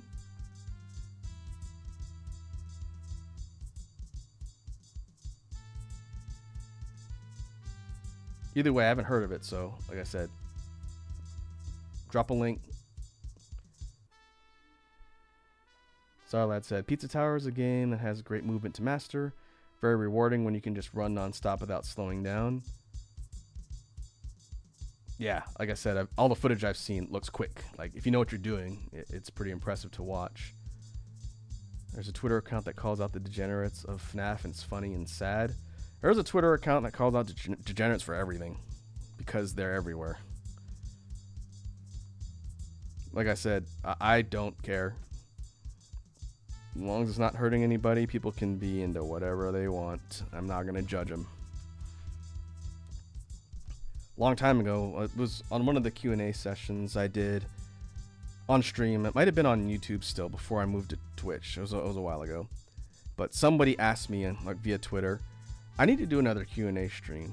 Now that I think about it, a lot of you folks that are regulars here might not have been around when I did the last one, and unless you go watch the archives, you probably wouldn't see that. It was the spicy Q&A where I ate chicken and hot sauce and answered questions while doing salty bet matches. Wouldn't mind doing that again and opening it up to questions that people can ask me on Twitch or Discord, and I answer them on stream. Maybe I will do that at some point soon. But the question that someone asked me on Twitter was, how do I feel about people doing lewd art of me? You know, my VTuber model, just me in general, which is a pretty fair question. No one had ever really asked me that before. But what I said in the Q&A was, I don't mind. I don't care. People can do whatever as long as it's not, harmful. Like, I would not appreciate if people made fan art of me like eating babies or something, but it's not like I can stop them either. But as far as like lewd or like horny art of me, I don't care. I have a not safe for work tag. The hashtag Raku34, which is also mentioned. I think I mentioned it in the Discord, but it's definitely on my Twitter profile that people can use. If they make lewd art of me and use that tag, sure, knock yourself out, go nuts.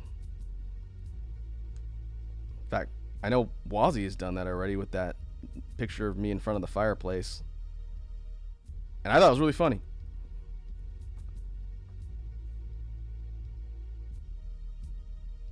Yeah, that's what I'm talking about, Sarlad.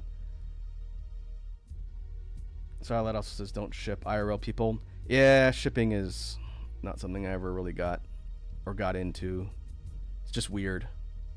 It's weird, and it's like it can be an extension of parasocialism.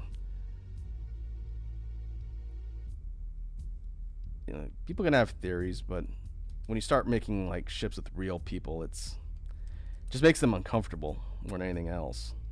Don't do that.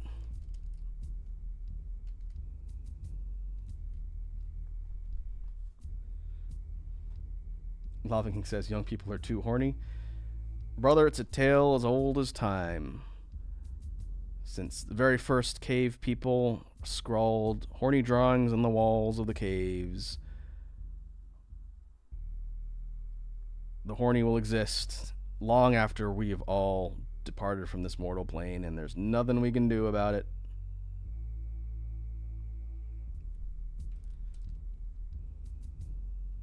Not saying you gotta like it. I'm just saying it. It is what it is.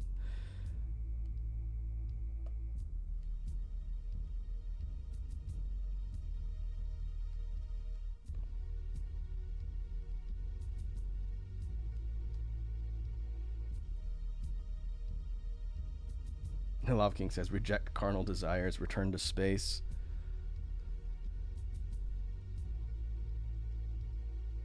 Well, you might have the opportunity to go to space in the future. I say we iron out all of the kinks in the space process by launching our billionaires up there first, and if anything goes wrong, then oh well. But as a person who likes technology myself, I tend to not be an early adopter on a lot of technology things just because I know it's never flawless whenever a new piece of technology is created. So, like when they say, oh, yeah, the general public can go into space now, we're selling tickets at an affordable price or whatever, I'm not going to be the first one signing up for that. I'm going to give that like a decade or so for them to work everything out.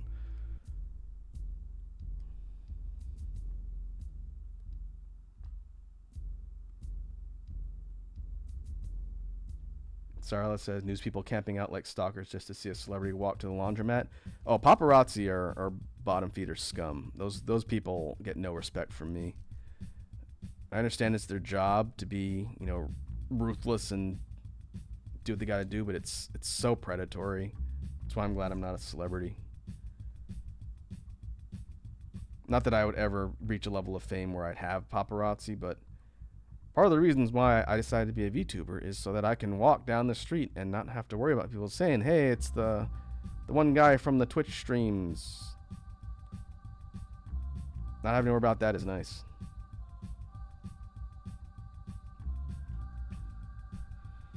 Lava King says, because in space there's only adventure and smooth jazz. That is true.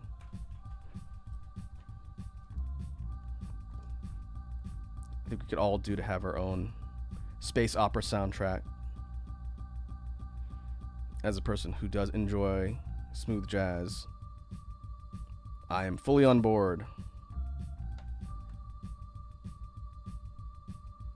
Lava King says, hey Araku, what's your opinion on cybernetics?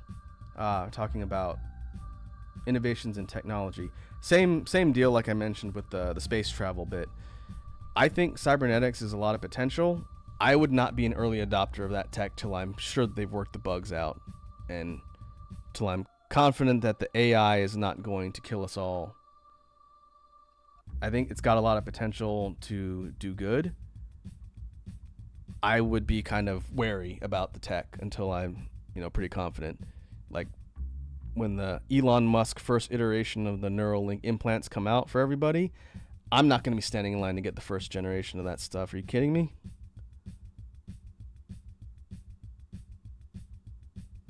I'm good just being a regular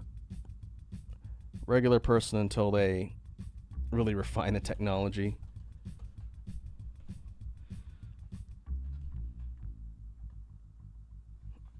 Okay, let me clean up the shading a little bit, and then this one will be done.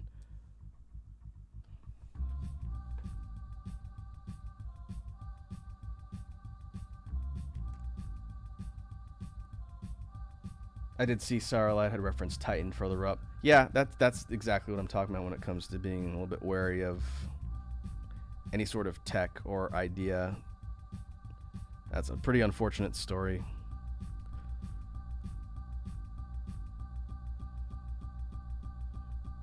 On the question of cybernetics, Love King had asked if you would you hack off an arm for cyborg armor? Again, not until I was confident in the tech. And even then, it'd have to be kind of necessary as opposed to just something cool. As a person with terrible old man legs, if I could get cybernetic leg implants that made it easier to do things like run, that'd be great. But I'd only do it if I felt confident that the products were going to work and, my legs weren't just going to explode.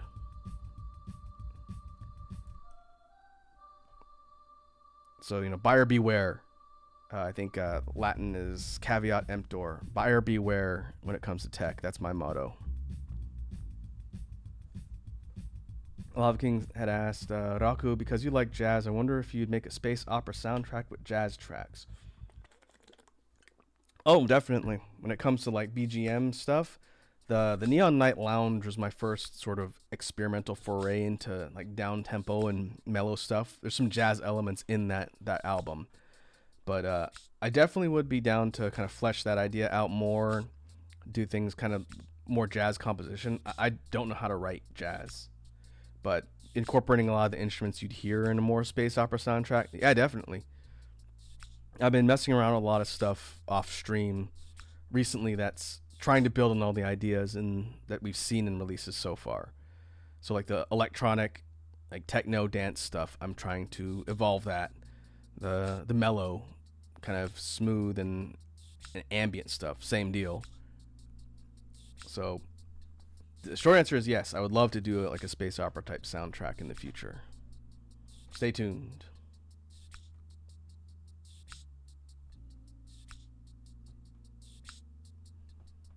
Okay, let's take a look at the final results here.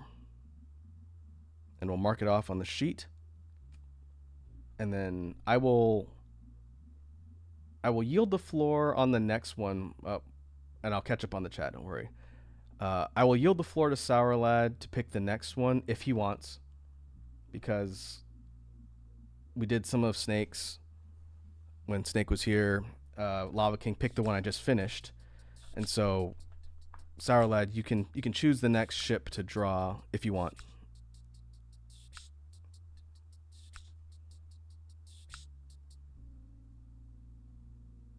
And I see Love King is talking about distrust of robots.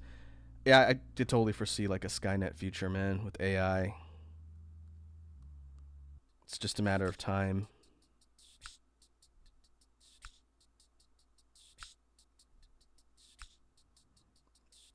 But you never know. You never know the pace of technology. It's usually hubris, right? In science fiction and things you see where technology or machines or AI goes wrong, humans fly too close to the sun and they create something that they can't control, and it enslaves the world. You want a good example in science fiction literature? Just take a look at the story or game for I Have No Mouth and I Must Scream by Harlan Ellison from the 80s. The game was an old point and click adventure. It's fascinating. I've watched several people play through it, and the storytelling is nuts. I Have No Mouth and I Must Scream is a really interesting piece of fiction. Starlight says 16. Okay, let me look at 16. 16 is this one right here on screen now. Let me mark off the one that we did for Lava King, number 11.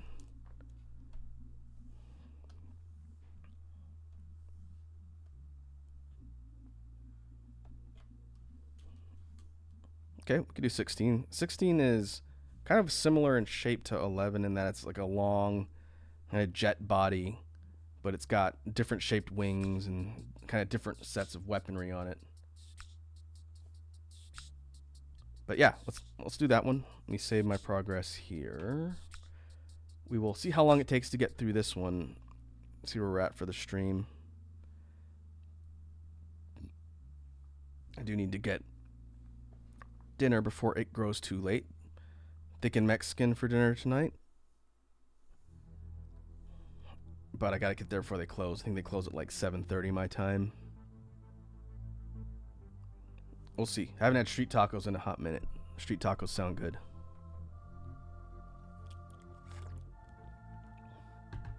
But also for Sour Lad and Lava King, as you're hanging out, feel free to keep looking through the sketches, and if I don't get to them on the stream here, you can put your suggestions in Discord under the media share post about which ones you want. Keeping in mind there's a couple on there that I finished that need to be checked off, but as long as those images are in media share, because I'm going to be working on this album art for a while, feel free to pick and choose whenever. When I'm done, I'll delete them and take them out. And that's when you'll know that I'm no longer working on them. So it doesn't have to be just today. Sarah says tacos, chicken, or steak. My go-to for street tacos, I think I've talked about the mom and pop joint that's literally up the street from where I live. I can walk there if I really wanted to. I like to do a mix of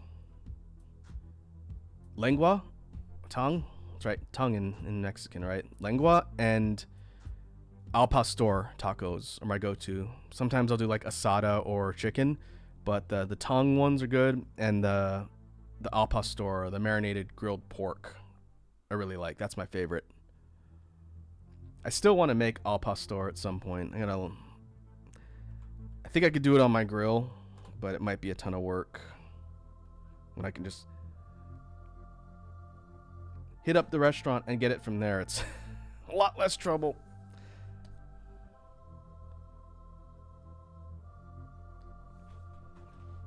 This Mexican place does good not tequila. Does good quesadillas too.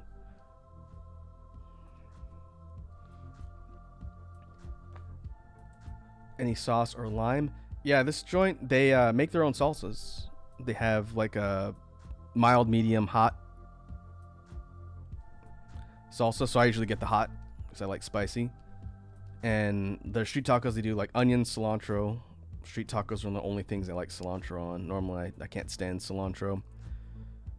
But they'll do onion, cilantro. They'll give you sauce on the side. And lime. Like a little wedge of lime to squeeze over the top. And then it's pretty money. Really good joint. I can't really say the name because that'll immediately give away where I live, but it is definitely pretty solid. It's like a little mom and pop places. They have 2 locations in the area. It's not a chain, but cheap too. I think they charge like $3 a taco or something like that.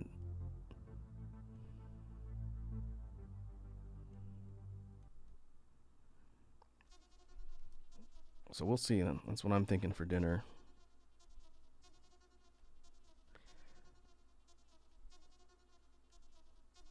Still trying to find a place in the area that does pupusas. I know Sourlet, I've talked to you specifically because I think you're the one who gave me a recipe for pupusas. I haven't made it because it's a lot of work, but I also have not found a place that serves it, so my only choice might be to make it myself. So it's a lot of work. So let's just take a picture of the food and send it to Discord. Sure, I could put it in a media share. Do you folks want, since I know you two are in the Discord already, do you folks want a food place? That's one thing I didn't think about, but as a way to separate the media share stuff out for like food pictures, you guys want something like that? Because I can make one. Or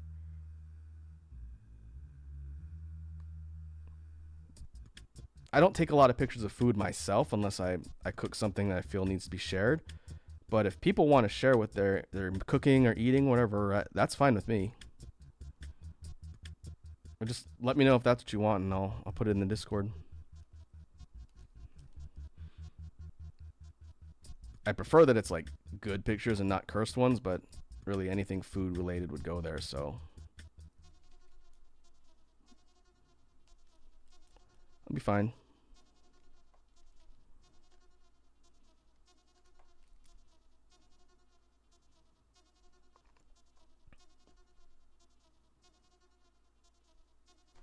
Charlotte says I'm not a professional cameraman. No, me neither. I'm not a photographer myself. I just take pictures of stuff with my phone. I've never really gotten into the whole like food porn thing that people do like on Insta and other stuff like that where they post tons of pictures of their food. I know a couple people who do that, and that's fine. I would rather just enjoy my food. I don't see the need to publicly tell the world about what I'm eating.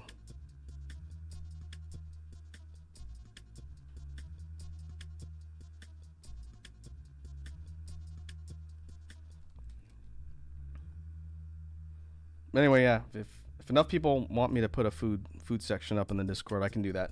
It's not hard. If not, we can go in media share too. I don't really strongly care that much.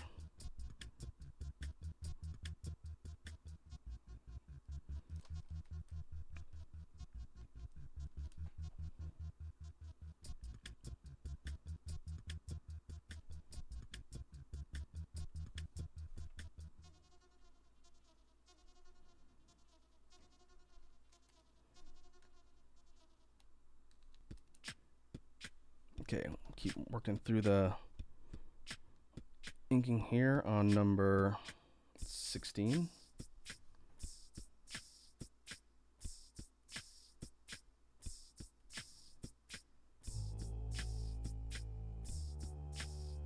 I'll try and fill the line sections out a bit more so I can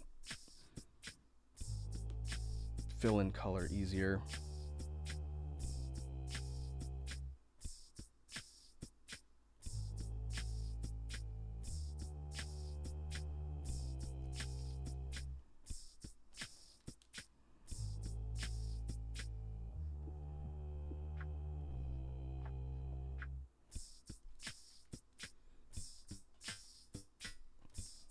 This one has these little frame things over here. This might be the only one I've seen so far that has that.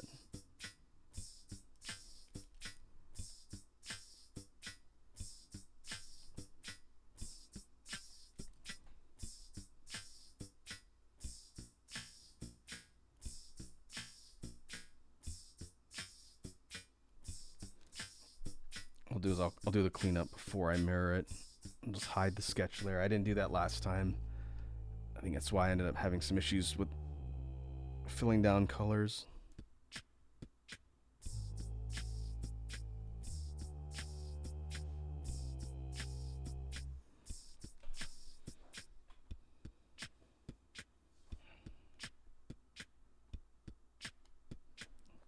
Sarla says, maybe you can ask the mom and pop shop if they know any good places for pupusas. I could. Really, I should just Yelp in my area and see, what they've got out there. I just haven't. But yeah, it's not a bad idea. They might look at me weird if I'm asking about where to get food that's not at their restaurant, though. Because this is like a pretty standard Mexican joint, and pupusas are El Salvadorian, right? I just asked them if they would ever consider putting it on their menu, but I don't know if that's offensive. I wouldn't want to offend the people who run the place.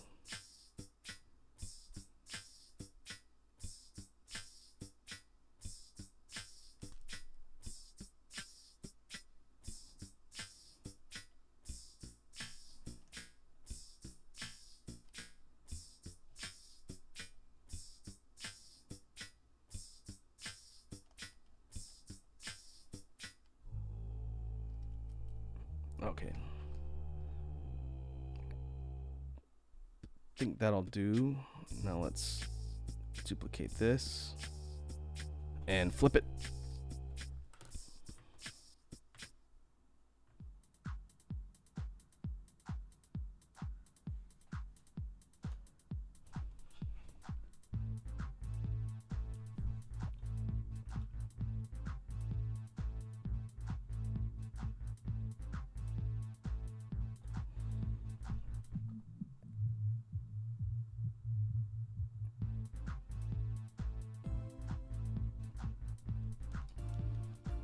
Yeah, we'll close it up and then put the central lines down the middle. And that's not the pen.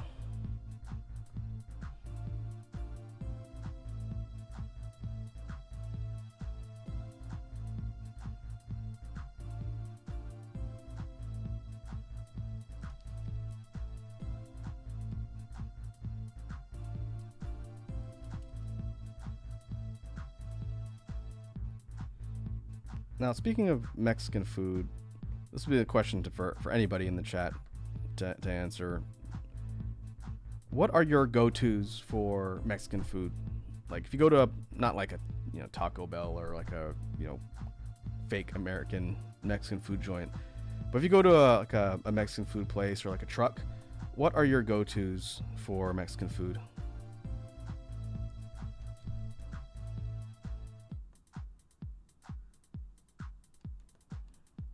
I ask because I'm curious and also for suggestions.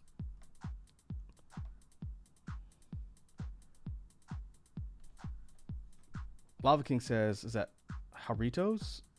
Is that how you pronounce that with the J? Jarritos? I'm not a taco or burrito person. I don't know what that is. What kind of food is that that makes it different from like a taco or a burrito?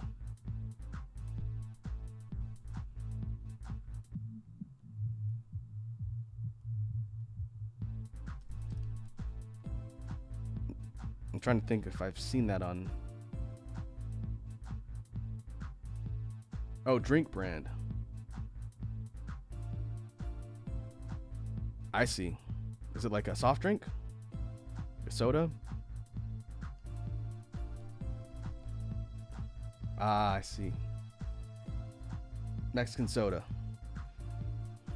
I think maybe I have seen it then. I was thinking it was like an entree. I'm just that ignorant.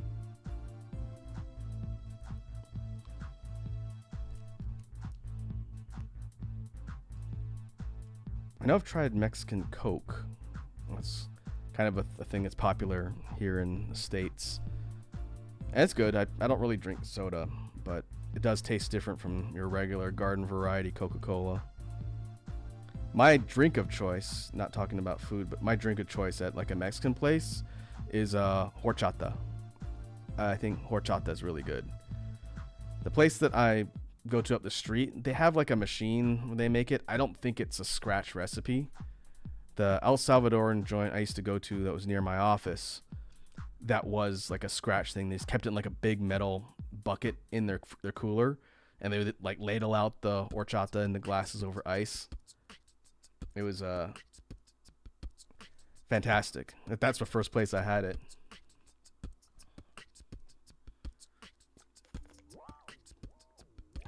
Ah, I see. That soda comes in like mango, cola, guava, lime. Salad said Mexican torta is great. Tamarindo is great. Now, I know I was talking to Sarah Lad about tortas. Those are good too. The sandwiches. The one I got from the joint I was talking about was pretty good. Kind of reminded me of a banh mi, just with like Mexican ingredients. It was good.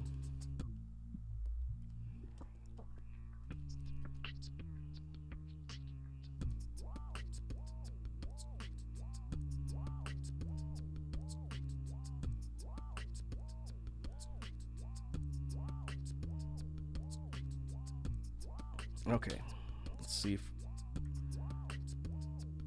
we're good to copy down colors.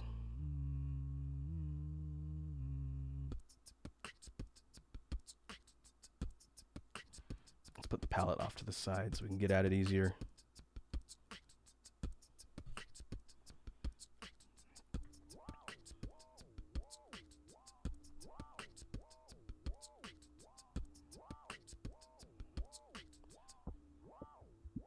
As far as Mexican food goes, I don't have like a history of making it. I'm not Mexican, full disclosure. Surprise. But I do want to learn, especially stuff with mole. I got a bunch of these. It's like a type of dark chocolate, cooking dark chocolate that's used for mole sauces that I haven't used. They're just sitting in my cupboard. Look like these pucks. I need to figure out what to do with that.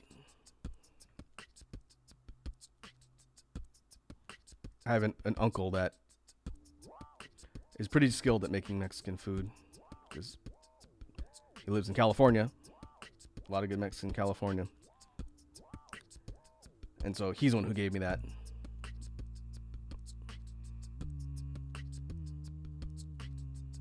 Sarlet says tamales are great with cream. Please tell me you've had tamales. Yeah, I have. They're great. In fact, when I have seen this uncle of mine that lives in California, last time he came up, he brought a bunch of tamales frozen from a joint that they go to right there in like SoCal, like fresh handmade ones. I think he brought them up and they were cold stored. He brought some that were frozen. The ones he brought chicken, a pork, and like a cheese-based ones from what I remember. It was a while ago. This was a couple years ago. But they were very good. And then like, he steamed them and served them. They were quite tasty. Yeah, like legit stuff, not like processed, cooked. in a factory somewhere. They were good. The place I go to has tamales. I haven't tried them before, but I know they got them. They're on the menu. I think they only serve them on certain days of the week. I think they have different days on their menu where they serve different things, and then they have stuff they serve all the time. So I usually get the same thing. It's like a bunch of street tacos and maybe some taquitos or quesadillas.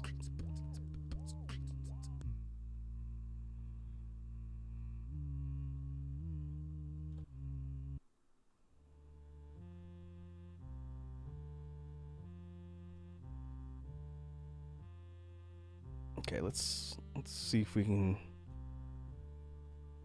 try and mix up the formula for the color scheme here.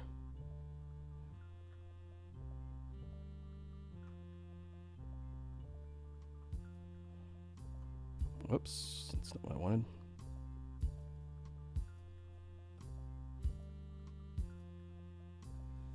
Sorry, I'd ask. Platano Fritos?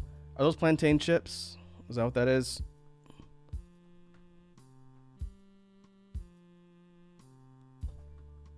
I do like plantains. I don't think I've had that recently. I've had fried plantains, I've had plantain chips. There was this, I think it was Costa Rican joint that was near where a friend of mine used to live, and they had a bunch of good stuff there. Yeah, it was fried plantains. Yeah, those are good. Definitely legit. Remember when I worked in the kitchen, I think we made a couple dishes for, like, Hispanic food night that had plantains, and we kept trying to explain to people how they weren't bananas, because everyone just kept saying, like, I don't want bananas on my dinner, and we kept telling them it's not bananas. They're like a cousin, but they're not sweet. The way we made them, they weren't sweet. They were like a savory fried plantain dish, but people were just like, no, it's bananas.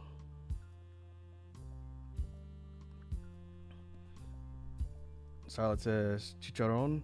Yeah, I have tried that too. I don't get it often, but I've had it before. Like fried pork skins. We did that in the kitchen too. Almost like pork rinds.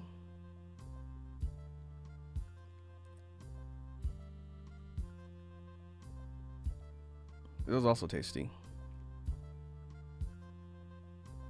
Hey, you folks are making me hungry. Yeah, fried pork belly or fried pork rinds.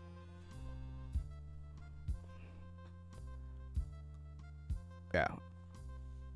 I mess with it.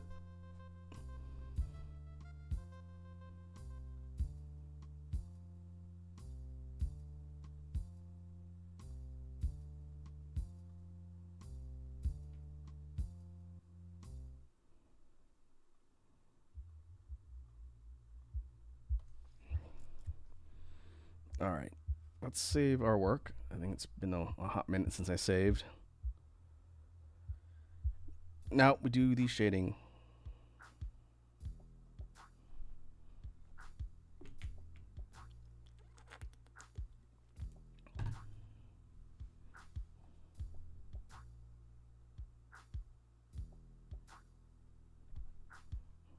This ship design's interesting. Now that I'm looking at it, I think these spikes and these points would be like the weapon or laser batteries, so it'd probably shoot out. Like those seeking laser projectiles that shoot out like an array or a volley. That's what that looks like to me.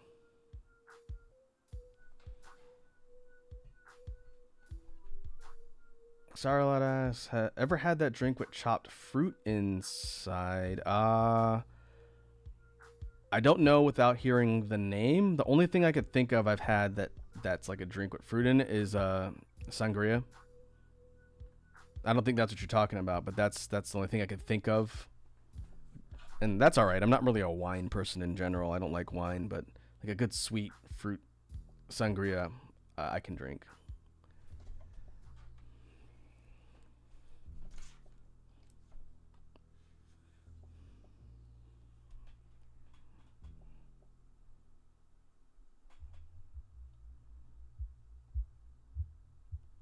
if you folks hadn't figured it out by now, I can talk about food all day long. This person who worked in the food industry and likes to cook and eat. It's definitely clear that I like to eat. I can talk about food stuff all day long.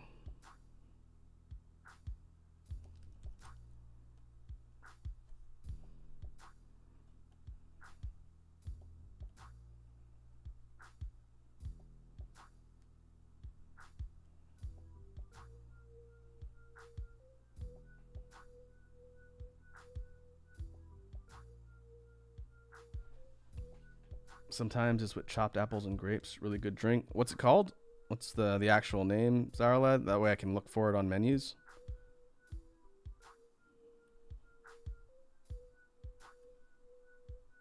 Sounds good. Sounds like a good summer drink.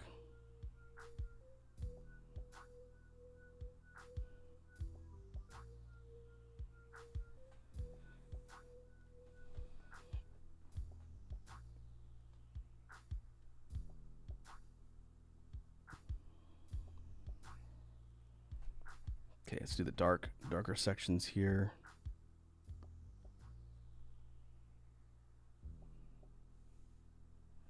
And do the main body.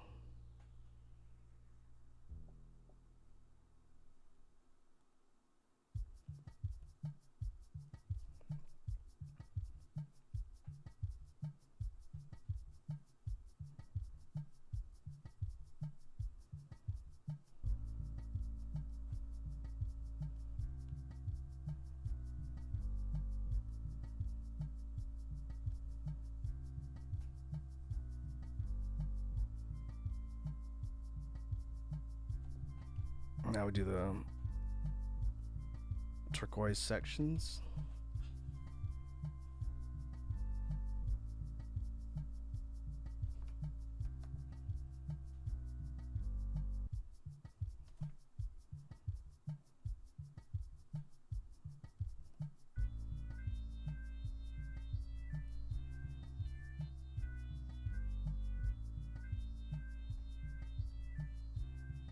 Now do the canopy glass. That is not the color.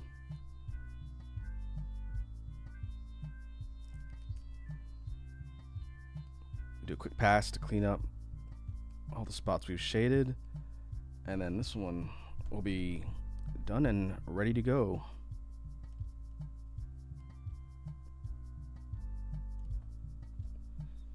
Yeah, on the topic of talking about food and whatnot, another thing I could talk about at length, which I'm hesitant to do here for content, but people who know me outside of content probably aren't surprised that I could talk about alcohol a lot too. But I know not everyone either drinks or is of drinking age, so I tend to not really talk about it a ton here. I did an alcohol tier list like over a year ago, which was pretty fun. But I thought about the idea of doing like a PowerPoint style, which for upcoming stuff, I'm looking at doing some PowerPoint presentations to talk about things with all of you. Got a fighting game one I'm working on right now. Hopefully in the next couple weeks we'll be ready. But kind of like a Oraku recommends type thing where I talk about something and then present information to kind of explain what I'm talking about with everybody on stream. And I thought about doing that for like alcohol, but again, I know not everybody drinks and not everyone's old enough to drink, so I didn't really prioritize that because I don't want to encourage people to develop bad habits.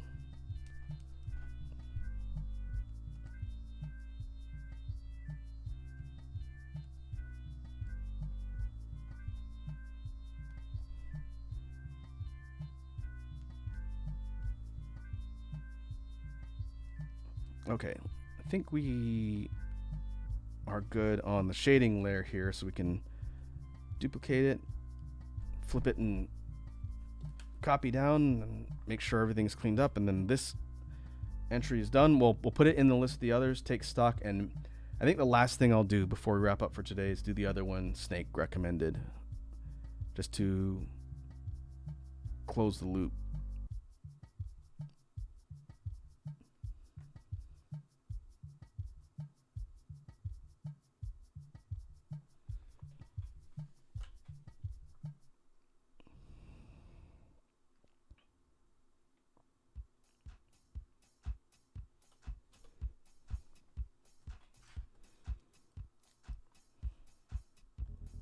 I got kind of lucky. It was fairly accurate. I didn't have to mess around with it too much.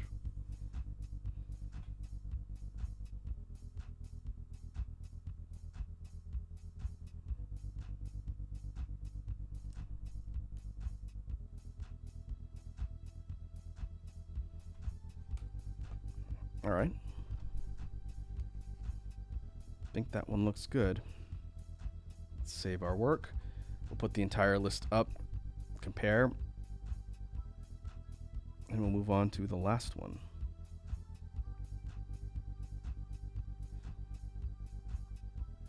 In case people haven't seen it on the stream up till now, this is a list of everything that I've done so far, with 14 being the most recent one. I'll have to drop this one down a little bit since it's a bit taller. That's okay. This isn't the layout. I'm just putting them all on a list here so people could see them.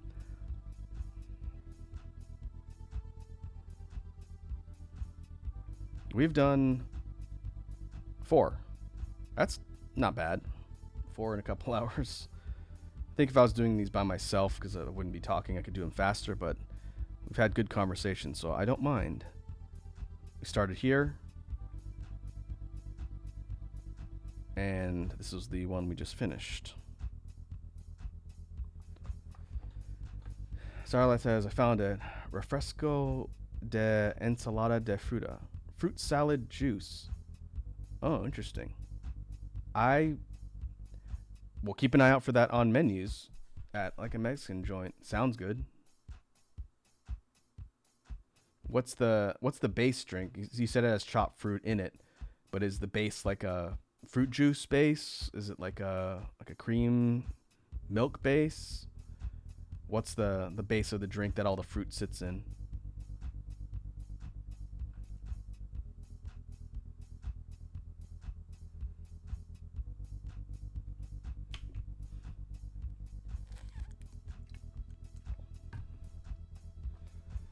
In the meantime, let's hide everything here. We'll check off the one I just finished so I don't forget. What I may do after the stream is I'll put a comment in the Discord where I've pasted in the samples and just say, the following numbers are done. And then every time I finish one, if I do more of these offline, I'll just update the comment and say, numbers 15, 16, 18, 20, whatever are done. That way I don't have to repost the picture. Starlet says, I think it's just water and the natural sugars of the fruit. Oh, okay, so it doesn't have a base. It's just the flavors of the fruit. Huh. Interesting.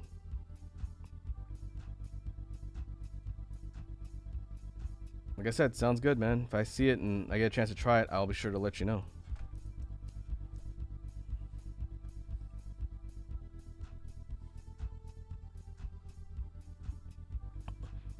You watch, I'll go to that Mexican restaurant and it'll just be there. I just never noticed it.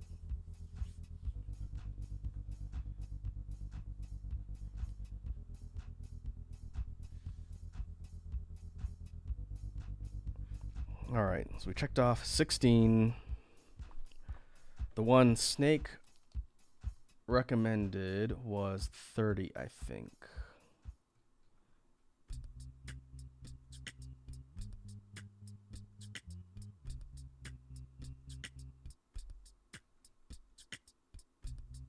Yeah, 30.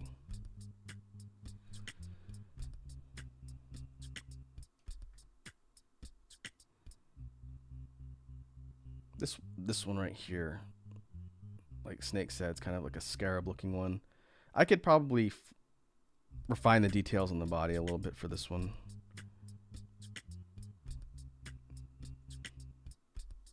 That's fine.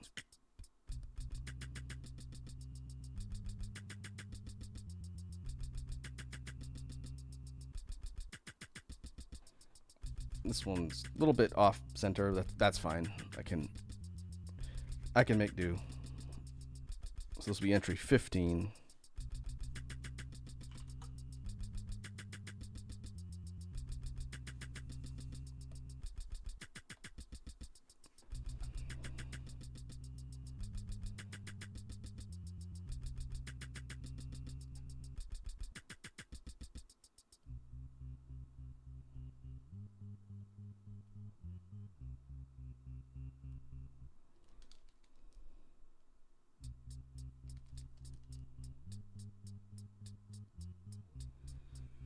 Yeah, this one has a bit bulkier body.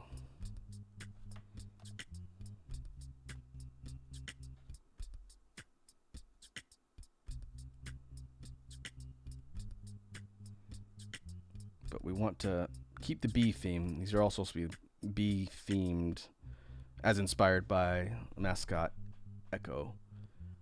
So that's why I'm putting stripes, like the black stripes on all these.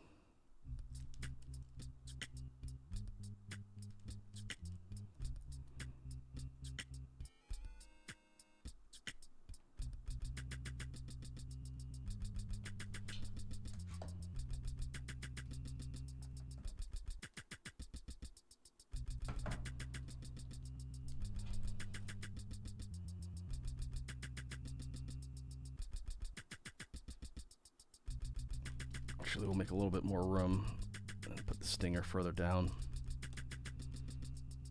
Because the sketch was a little bit off center, that's why it's not aligned properly. We'll fix that here.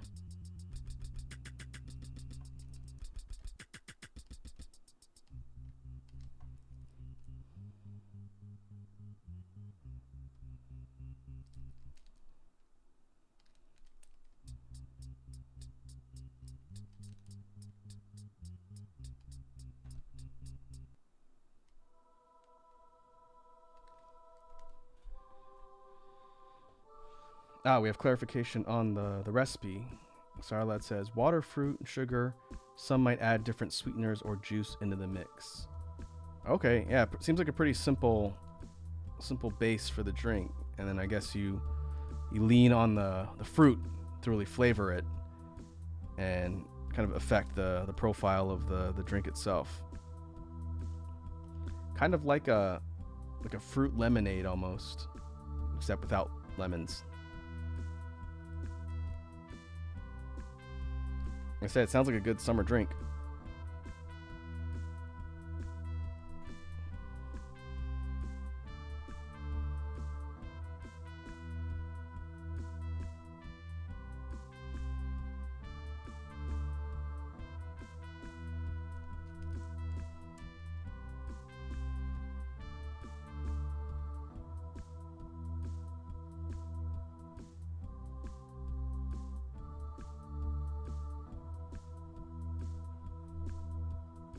I'm gonna put the wings here.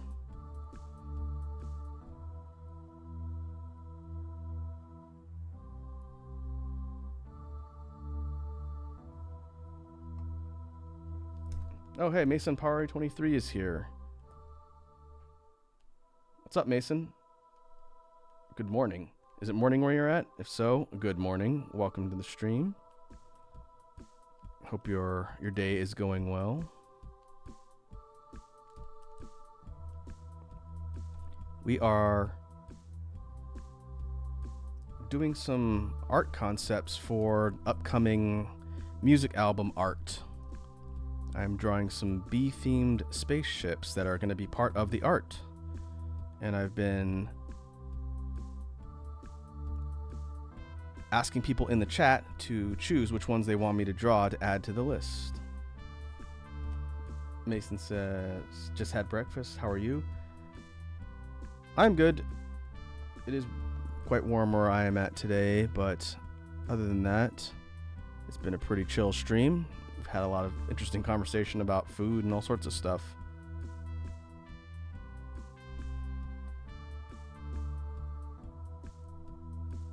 But thanks for asking.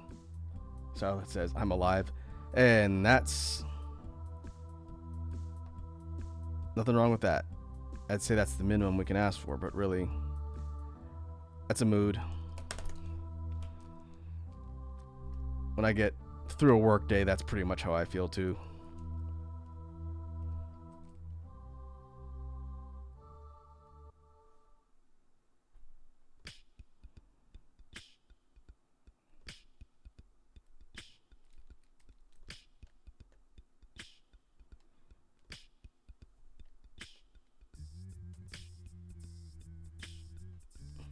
For breakfast, blackberry waffles. That sounds good.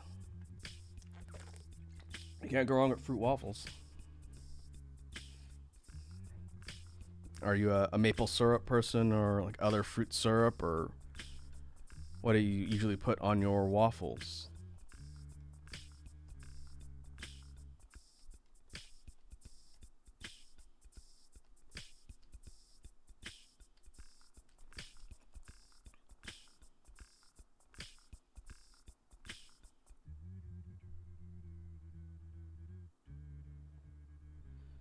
Charlotte says 2 weeks ago I could barely talk and now I can barely hear. I hope your meds help you get through that faster, Sour Lads. That sounds rough.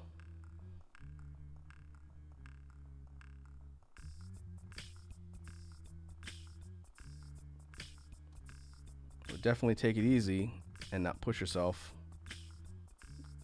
Hopefully, you're not having to work while dealing with all that.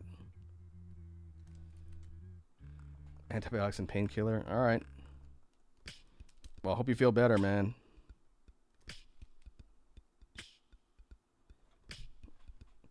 Nathan says, depends on the kind of waffles I have. Today I put whipped cream, lavender sugar, and banana slices on it. Wow, that sounds good. It's definitely fancier than any waffles I've had. I don't have a way to make them, but I like Belgian waffles.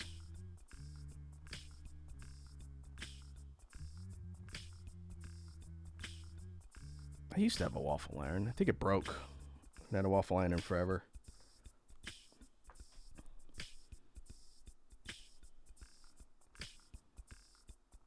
But also, Mason, since you jumped on, if you want to help choose what I'm drawing and want to see the samples, I can, well, or Sour Lad can do it too because he's the mod.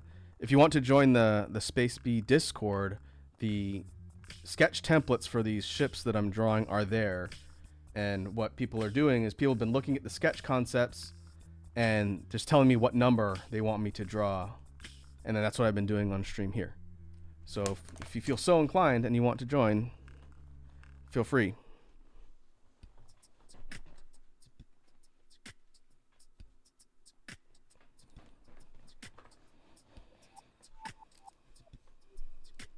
The templates are under media share.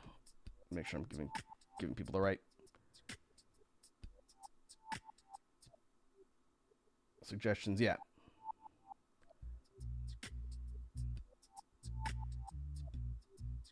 There are 4 sketch templates in media share with a bunch of numbers.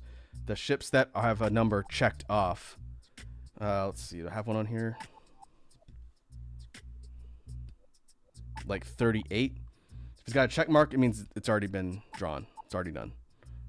So feel free to take a look if you want, and then drop me a suggestion in the chat.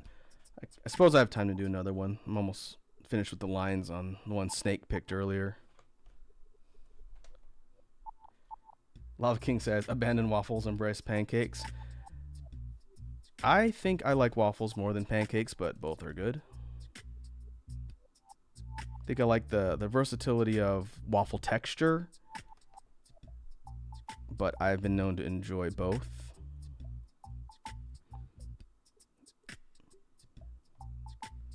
Mason says, I used to want to be a chef. That is not an easy line of work. Having worked in the food industry as a cook for a while, I definitely learned a lot, but it's stressful, man. And as a chef, you have to go to culinary school, and it's even higher tier than like your basic cooks. I'm not a chef. I didn't go to school. I just worked as a cook on the lines and in the kitchen for like 7 years, and that's tough. That is a brutal business.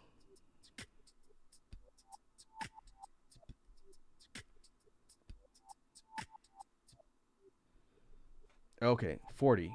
Mason says 40. Let me put a note on the template here that I'm working on, and then we'll see if we have time to get to it. If I don't get to it on stream, I think I will. I'm not on a super tight schedule today. I will continue to work on these offline. So, like I've told the rest of chat, you can also drop suggestions at any time as long as those sample images are up in the media share channel, And when I'm done working on this project, I'm going to pull those out and you won't see them anymore.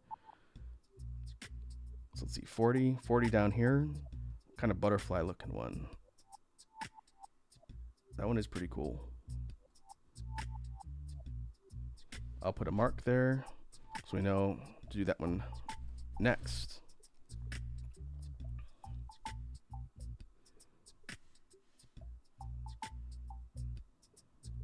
And for background, the album art that this is for, the project, is due out hopefully by mid to late August.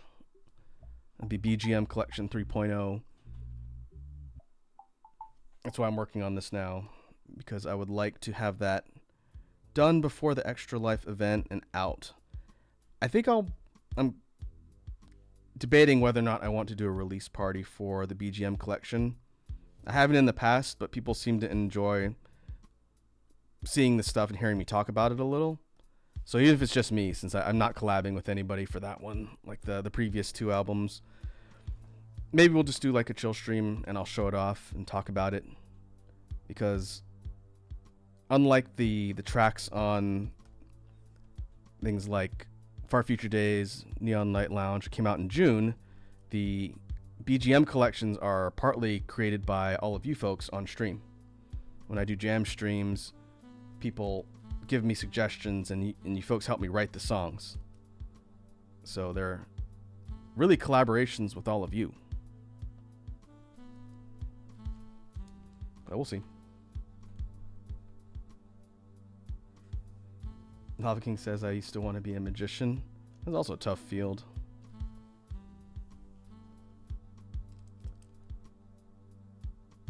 Be the next David Blaine. Mason says, I was going to go to culinary school, but I decided I'd rather be a teacher. I think you might have mentioned that at some point. Teaching is also a pretty brutal and thankless field. I got respect for people out in the teaching field. It's tough. Teachers don't make nearly enough money for the stuff they got to put up with.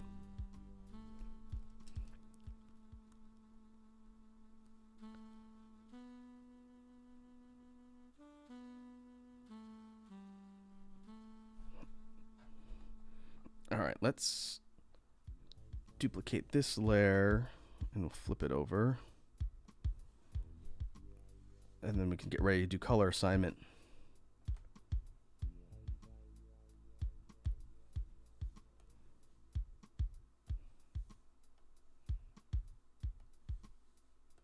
Why is it telling me that? Oops.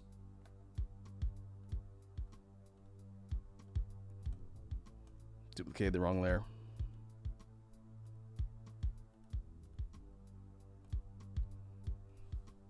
We want this one.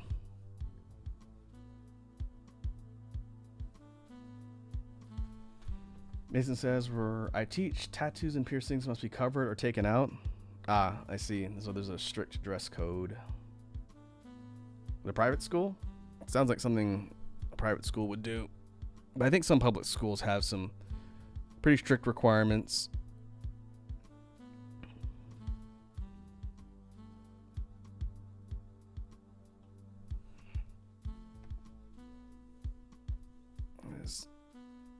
There we go.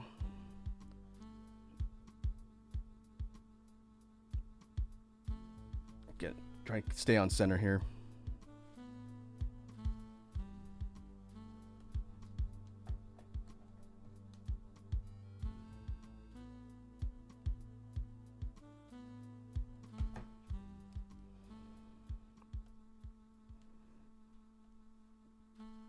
Hide the line.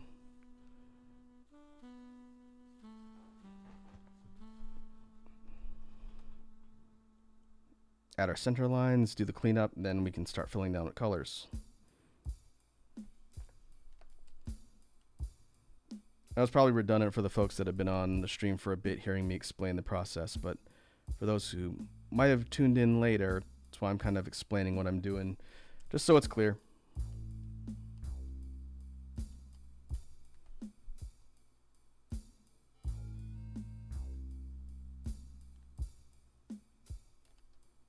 Mason says Korea still isn't very open to the idea of people having tattoos and piercings, especially if they show them publicly.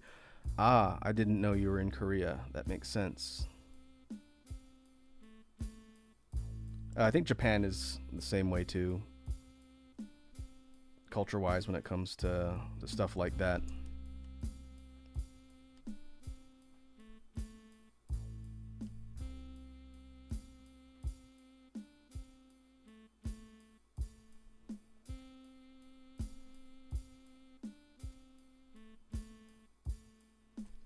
All right, let's go ahead and save our work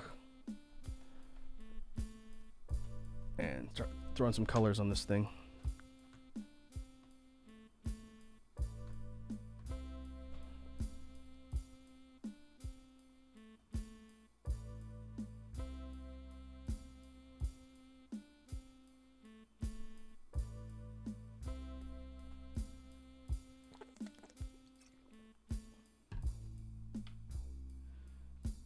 Sarlad says, me learning about the guy who lost a suitcase full of skin of tattoo people. Like, removed skin of tattoo people? That sounds like a horror story. That actually happened? Because that's kind of messed up if it did. Oh, where's my palette?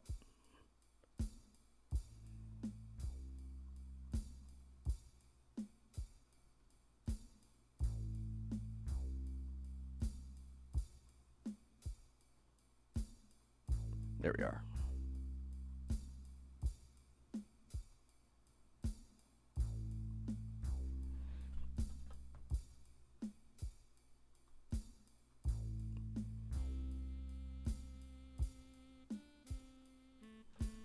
Do yellow first.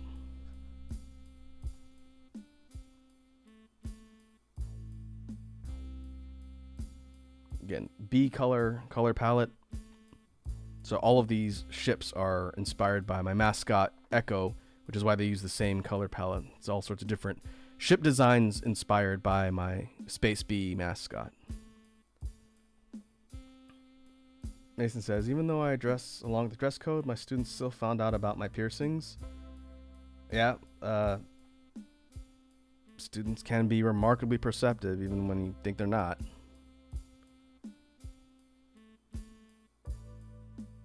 Starlight says, a guy thought tattoos are a work of art, and with the consent of a dying person, remove the skin and hang it like art or something.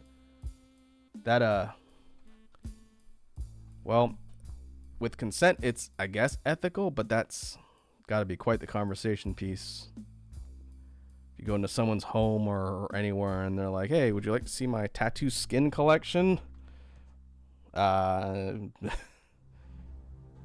I'm just gonna go. I'm gonna just leave, I think.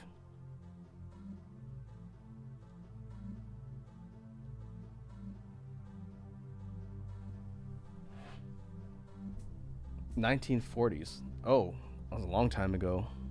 I've never heard of that. That's kind of interesting, but also kind of horrifying. But I do agree that tattoos are art, though. I don't have any personally. It's your free raku faktu for the day. I don't have any tattoos, but I've designed them for other people. So that's cool.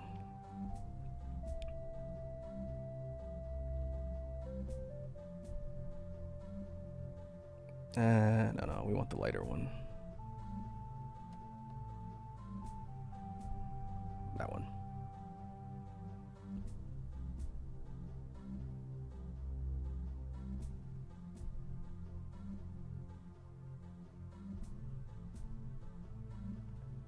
Now we just need to do little ball dealies on the antenna.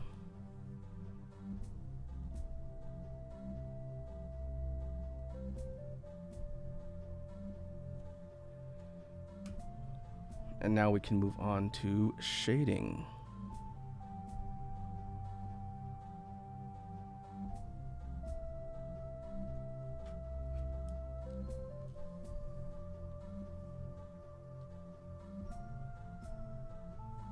I'll go over here first.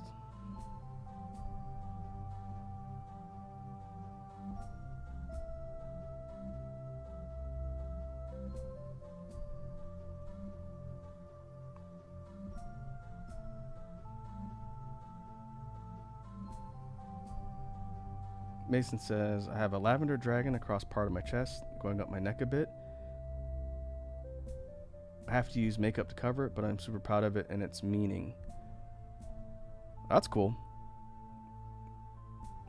It's always interesting hearing kind of the story behind people's tattoos. Like, I'm not gonna be a pretentious person and say like everything has to have a deep meaning, but if I was gonna get a tattoo, it'd have to be something that I feel has some significance, and or something that I created.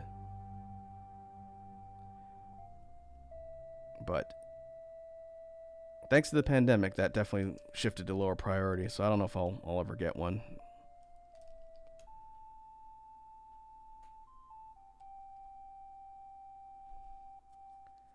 Lava King says, I got a tattoo. I didn't know that, Lava King.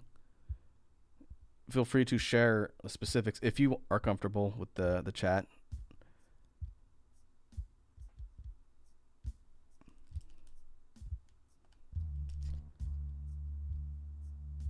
All right, let's do the silver sections.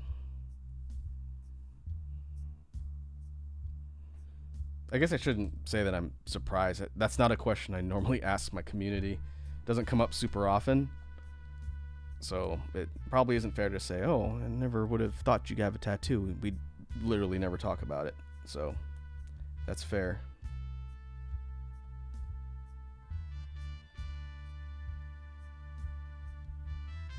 Oh, what happened? Did this get locked?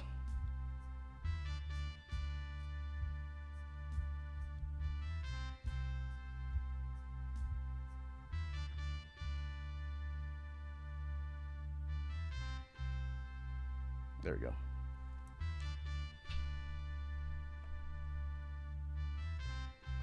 Oh, I see. We got clarification from Mason. It's a symbol for my mother. All 5 of me and my sisters got it. Oh, that's cool. Again, I think it's pretty neat to hear the significance behind people's tattoos, like, you know, family or like a loved one. I've seen people get their kids' names tattooed before. I've always thought it was a little bit leery to put like a significant other's name as a tattoo. You know, people can do what they want, but for like kids or family, you know, that's understandable, at least to me.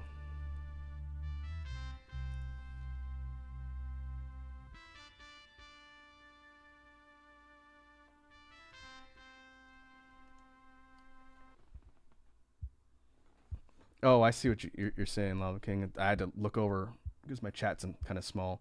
Is that a yin and yang symbol, but with rebellion and empire symbol from Star Wars? That's cool.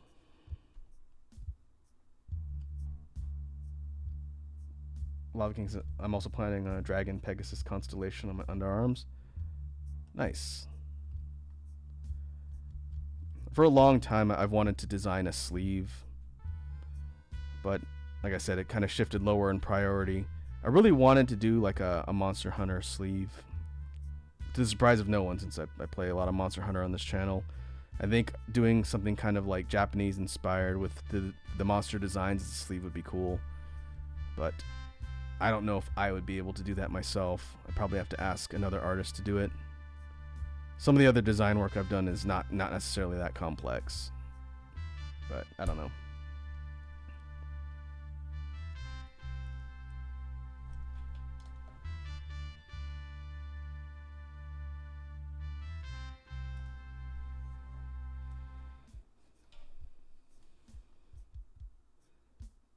Mason says, I have a flower for each of my kids. I'm about to have to get a fourth. Ah, it sounds like another one is on the way. If so, congratulations.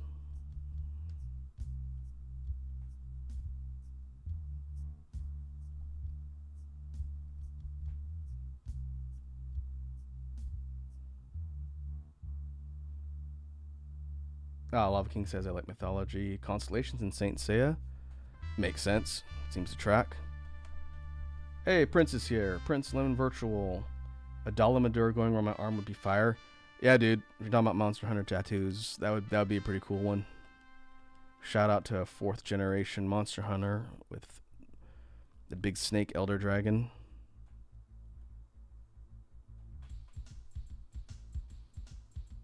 How are you doing, Prince? Prince Lemon is a VTuber peer of mine and a fellow beatboxer. Always worth mentioning. There's not a lot of us out there in the scene.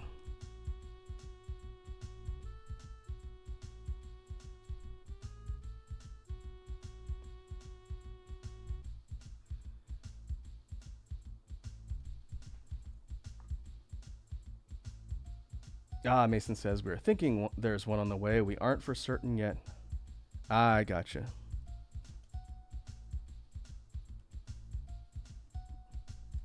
Well, that's still potentially exciting.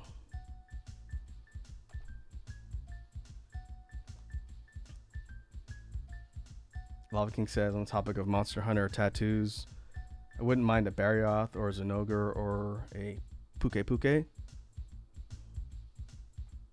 All fine choices. Zenogre, I've seen some really cool Zenogre sleeves for Monster Hunter tattoos. Pretty rad. The colors seem like they'd be a bit tricky, but if you can get someone to get a good like colored and shaded Zenogre, be pretty sweet looking, I think.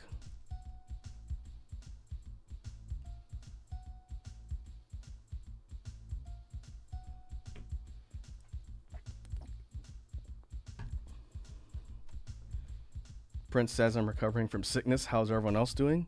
Didn't you go to a con? Did you get the con plague?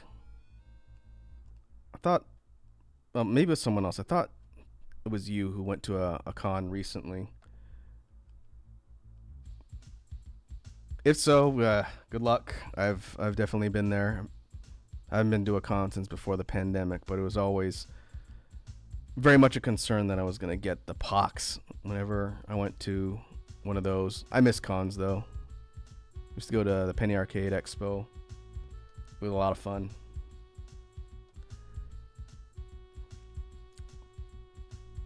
Just considering going this year, but it is the same weekend as Extra Life, I think, and I'm already going to that.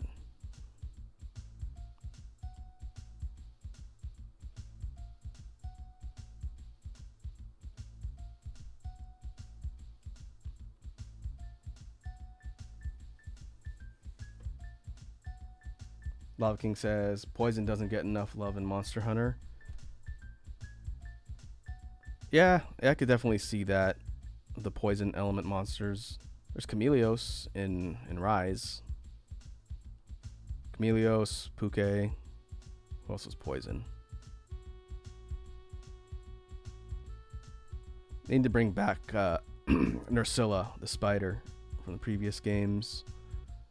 I'm sure the Prince remembers the spider from 4th gen on. Nursilla was a cool monster.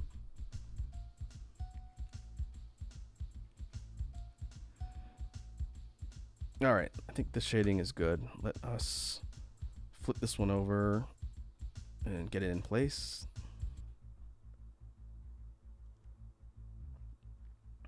Oh yeah, Rathian is poison too, I guess. Sort of. Like, Rathian, her main element's fire, but her tail poisons, so I guess it's close enough.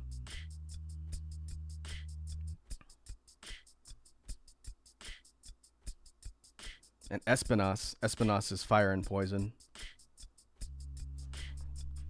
Good old spiky boy from Frontier.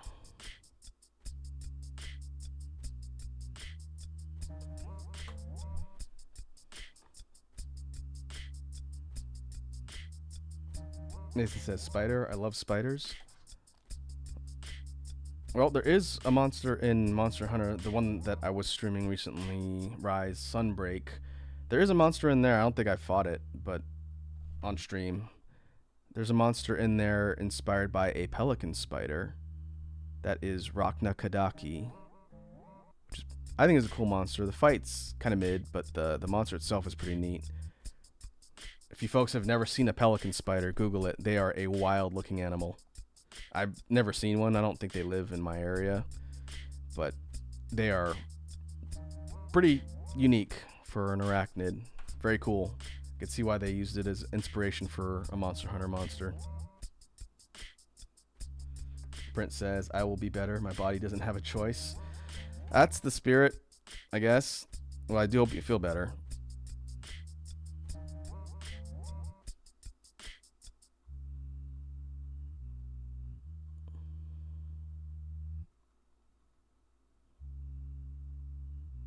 All right, let's put this one in line with the others.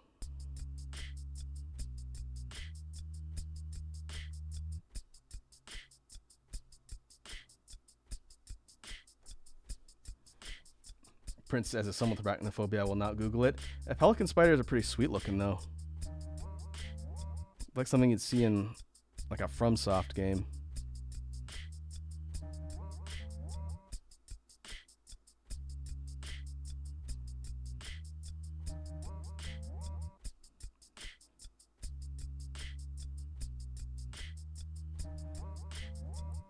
On the topic of monsters in the Monster Hunter franchise, Lava King says, I want to fight Lagiacrus.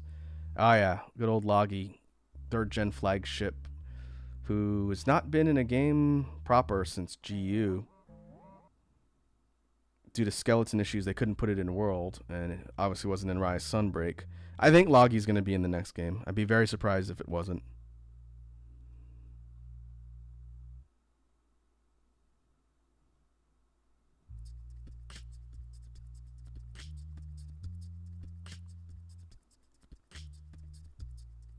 Mason says, I am now in love with the beauty of the spider. I told you, pelican spiders are wild. It's like nature took the sliders for the character creator and then said lanky, like body lanky for a pelican spider. Very unusual.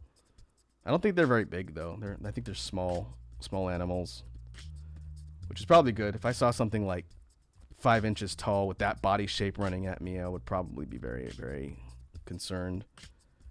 I think spiders are cool, but I like to observe them at a distance and when they're not in my house.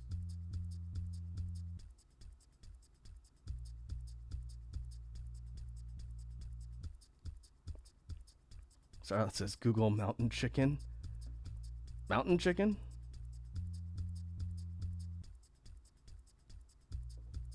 Mason says, I have 2 snakes called Mac and Cheese. My husband named them while on anesthesia after surgery. Snakes are cool. I have respect for an animal that's basically had its stats more or less unchanged for millions of years. Snakes and sharks.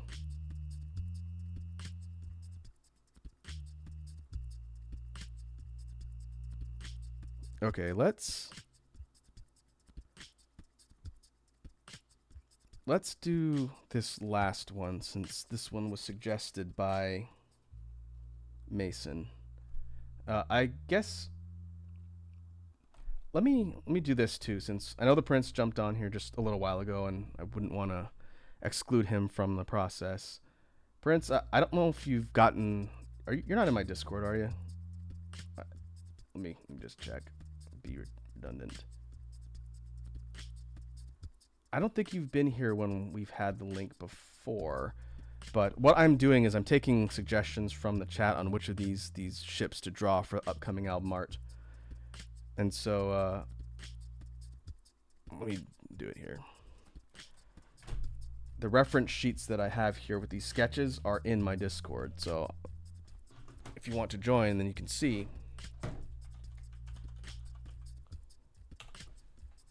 Even after the stream today, because I'm going to be working on these for a bit.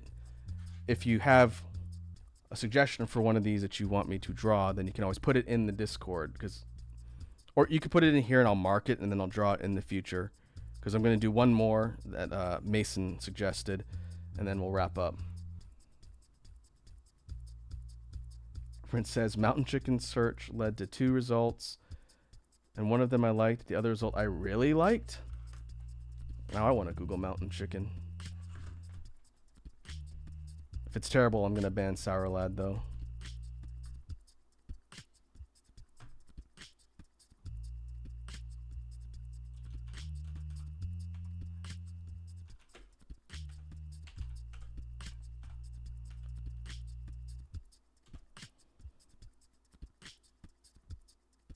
Wait, is this images?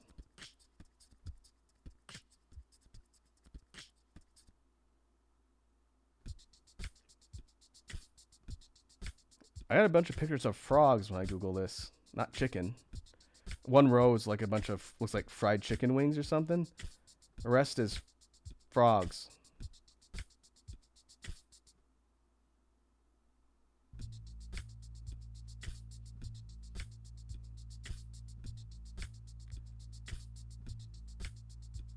Oh, there's a meme. I'm assuming Sarlat's talking about whatever the meme is. Still frogs.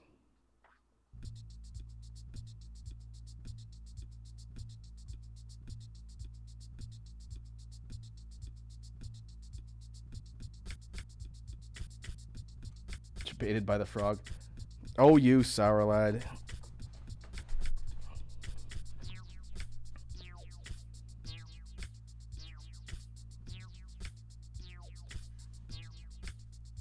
Always causing mischief.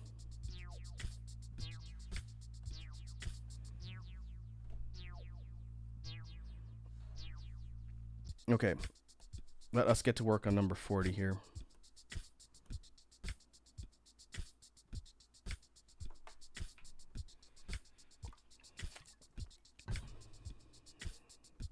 This one's kind of got a unique shape compared to the other ones, so that's a good choice.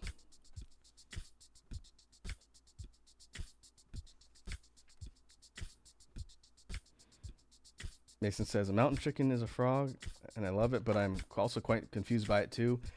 I'm going to assume, based on what Sour Lad says, that the concept of the meme is that it's a bait and switch.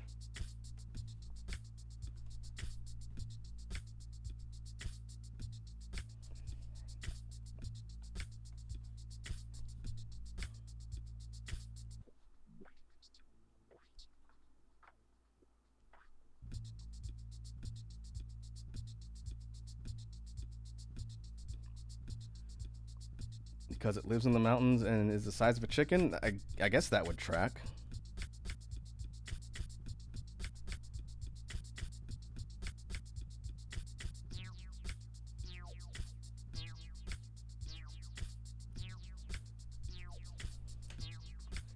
Let me check something. I would be quite embarrassed if I remembered the time that Mexican place closes. Probably would have been a good thing to check before. That's okay. Oh, they're up until 8. We're fine. Boy, that'd be quite embarrassing.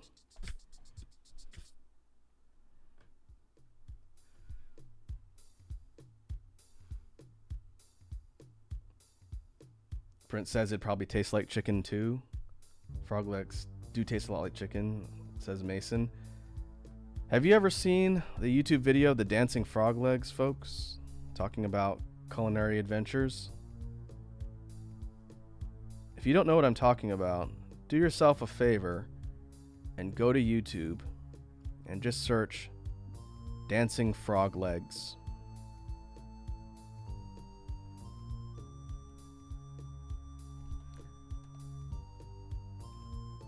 And it will be an educational experience.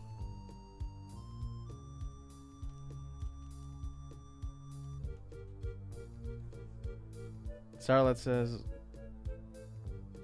there's a mushroom that tastes like lobster. I've had mushrooms that taste like steak. Morel mushroom, if you grill it, tastes a lot like steak. I don't think I've ever had one that tastes like lobster though.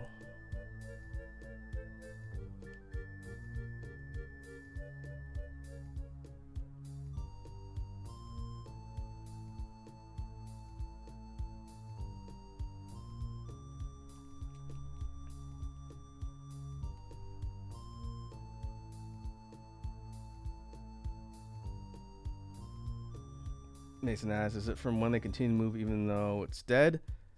Maybe. It's not just because the thing is dead. There's actual science behind it too. Just look it up. Dancing frog legs.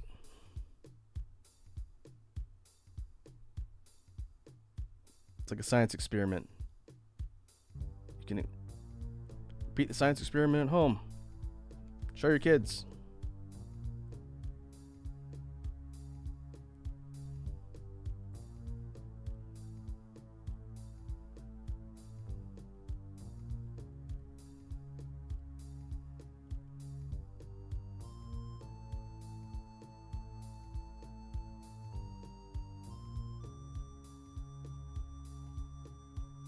Oh, lobster mushroom. It's literally called lobster mushroom, huh? Hypomesis lactiflorum. I'm sure I said that correctly.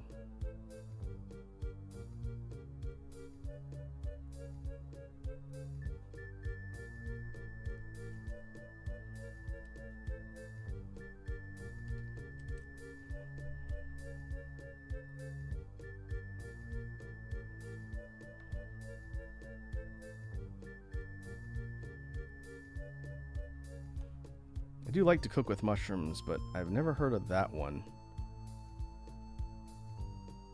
I do a lot of cooking with portobello mushrooms, oyster mushrooms, king oyster mushrooms, shiitake mushrooms, pretty good.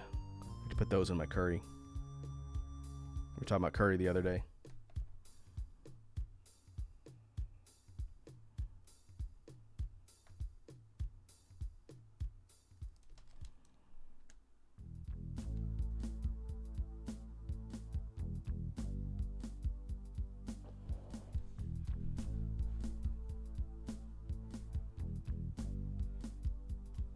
Alright, let's hide the sketch layer. Clean the line art up.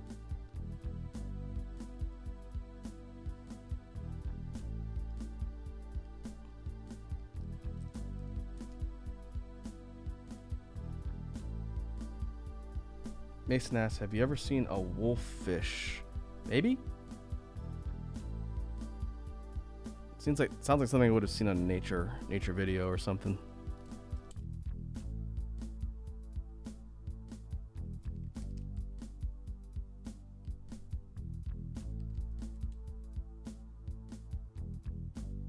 A wolffish can still bite after being decapitated. Well, that's horrifying.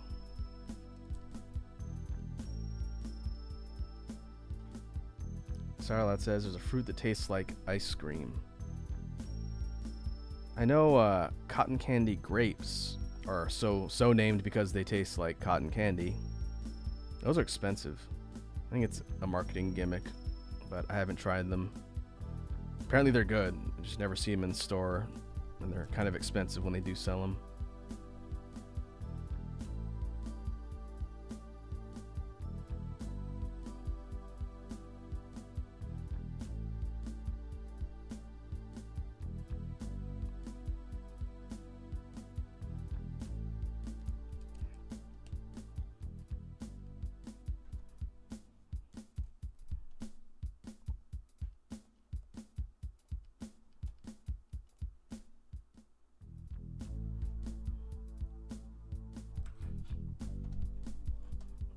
All right.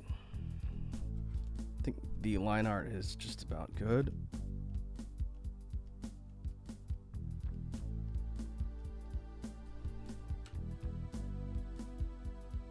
Now we'll duplicate this, flip it horizontally, then merge it down.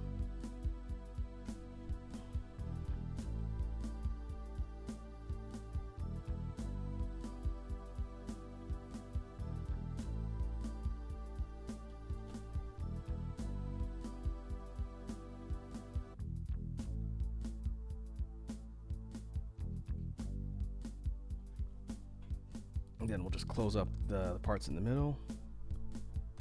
Oh, on the topic of, I think, cotton candy grapes, Sarlas had those at Costco. I've seen them at the regular grocery store, but I haven't looked in a while. I need to eat more fruit. It's cherry season right now.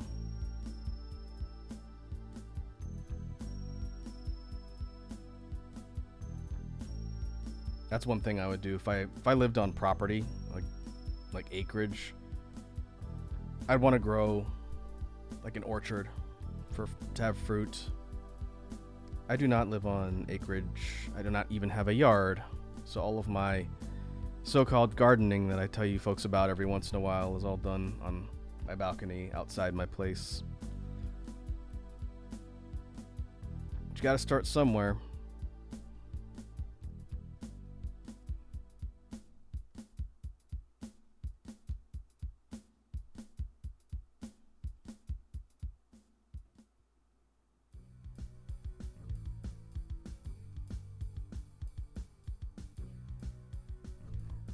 All right. Let us move on to color assignment.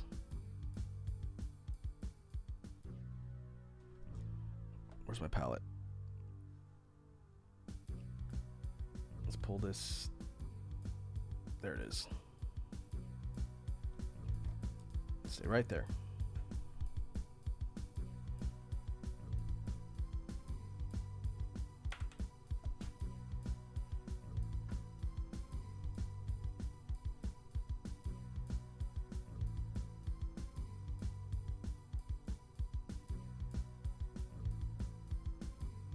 There it goes. I'm thinking we go yellow for the wings since that's the biggest part.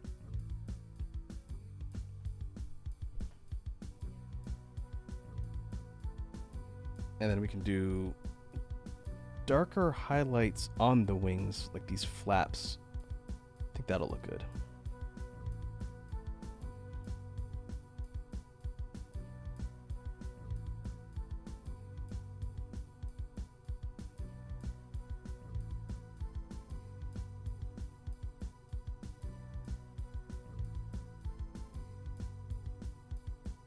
I want the lighter color though.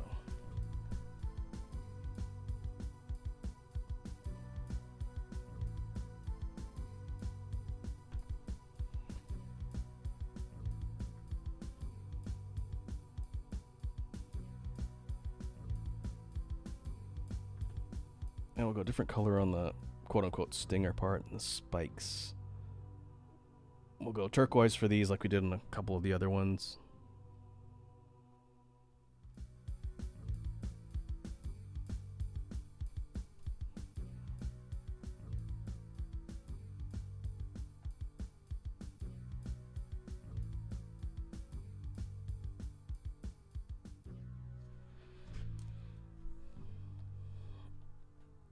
I'll do this on the antenna.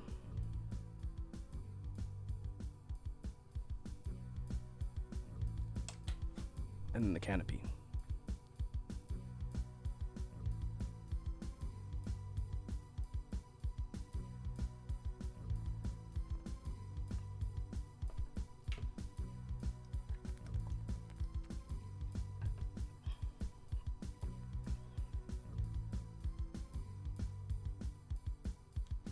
All right, now we can do the shading, and then that'll be it for this one.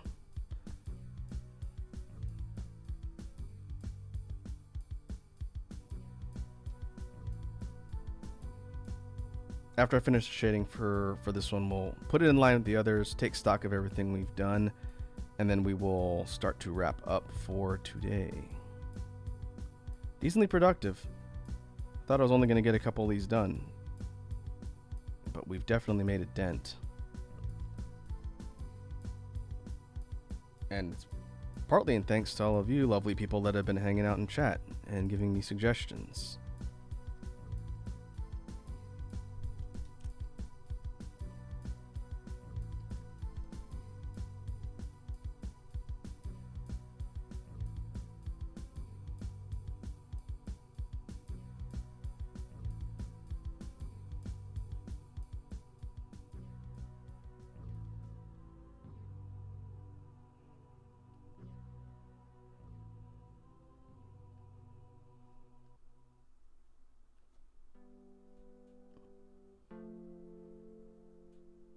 We'll make sure we get the highlights on the trailing edge here.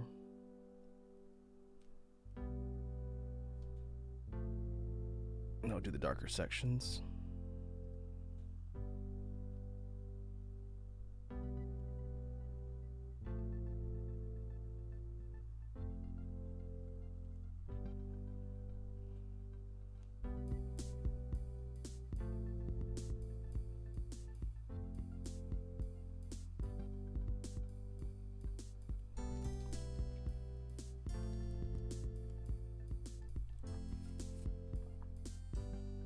Same highlights on the kind of turquoise parts here.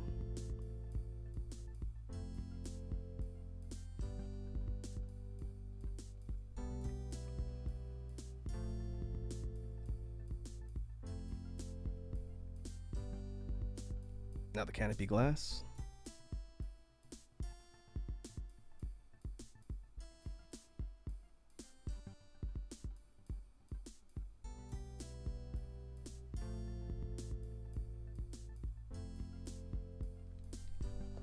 Now all it's left to do is just do a quick pass at cleaning up the lines and the shading. Then we put the thing down, flip it, and reverse it. And then that is another ship design in the bag.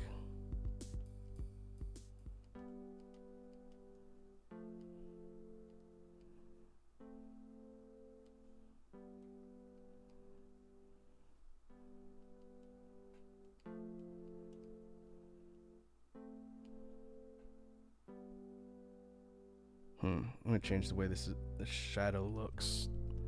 I think the light source technically is coming from the opposite direction.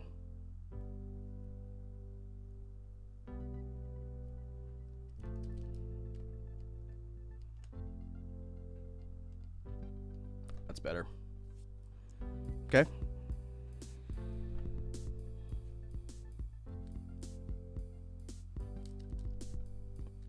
Now we'll just duplicate this. Flip it horizontally, copy it down, and that's will be all she wrote.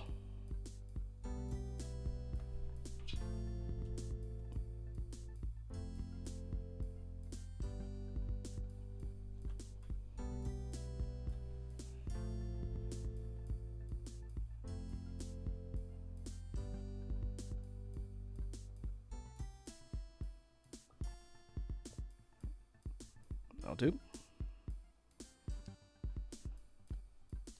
All right, now let us compare our work.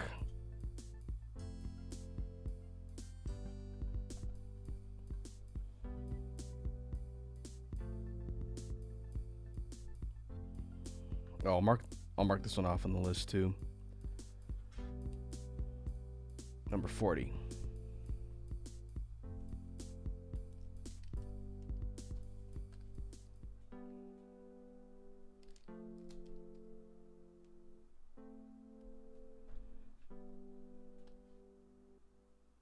Like I said, for the list in Discord where the samples are, after the stream, I'll go through the templates here and I'll put a comment that says the following ones have been claimed.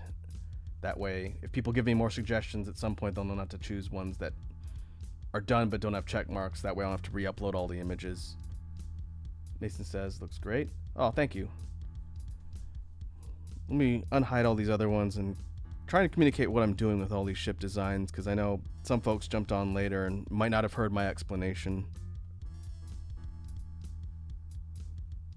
Okay, number 16, the one we just finished, is going to go down here. And so we did 6 of them. We started up here with, what was it, 11? Entry 11, it's not ship 11. Number 11, and then we did 6 total. That's actually decently productive for a few hours. And we had some good conversation along the way. All of these B spaceships are ultimately going to be part of the album art for the next upcoming music release. And the final composited image, once I finish these, is going to be a top-down hangar shot of a bunch of these ships with like a metallic background. And then I'll have to figure out the scale and how many I want in the actual album art, but however many I end up doing will be the main focus of the art, and then I will do a larger scale wallpaper size render that has all of them if I don't end up using every single one. And so it'll be like a big wide angle top down hangar shot of all the ships chilling with like a metallic background, and I'll put like my logos and stuff on it, so it'll be like an official wallpaper. And so this is all for that album art, and we'll repurpose it into some other things too. So once again, before we wrap up, the sample images will be in the Discord under Media Share. I will put the note about which ones we did today, this additional 6. And in the near future, if people see other ones in there that they want me to draw out and add to the list, just put a comment in the Discord. And then I've repeated this a couple times, or for folks who didn't hear it, as long as those sample images are there, then it means I'm still working on these and taking suggestions, and then I'll delete them out once we're done and we're ready to finish the art. They'll be fun. It's been interesting so far. I'm going to save my work. But I think we will definitely check back in with this once the release happens. Again, I'm shooting for middle to late, for the end of August, to have that collection out on streaming platforms. I think we're on track. But yeah, we'll call that a drawing stream for today. Thanks to everyone who came and hung out and gave me suggestions. It's very much appreciated. Before we wrap up completely, let me see who's online to raid. Oh, let me go over here.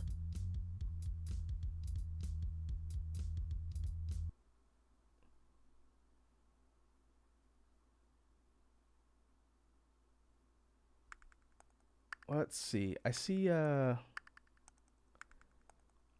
Bean is online. Bean Bunnery. They are playing Final Fantasy 14. Of course, that is Bean's specialty. So we will go ahead and raid Bean and spread the good vibes over there and see how they're doing. So let me cue that up.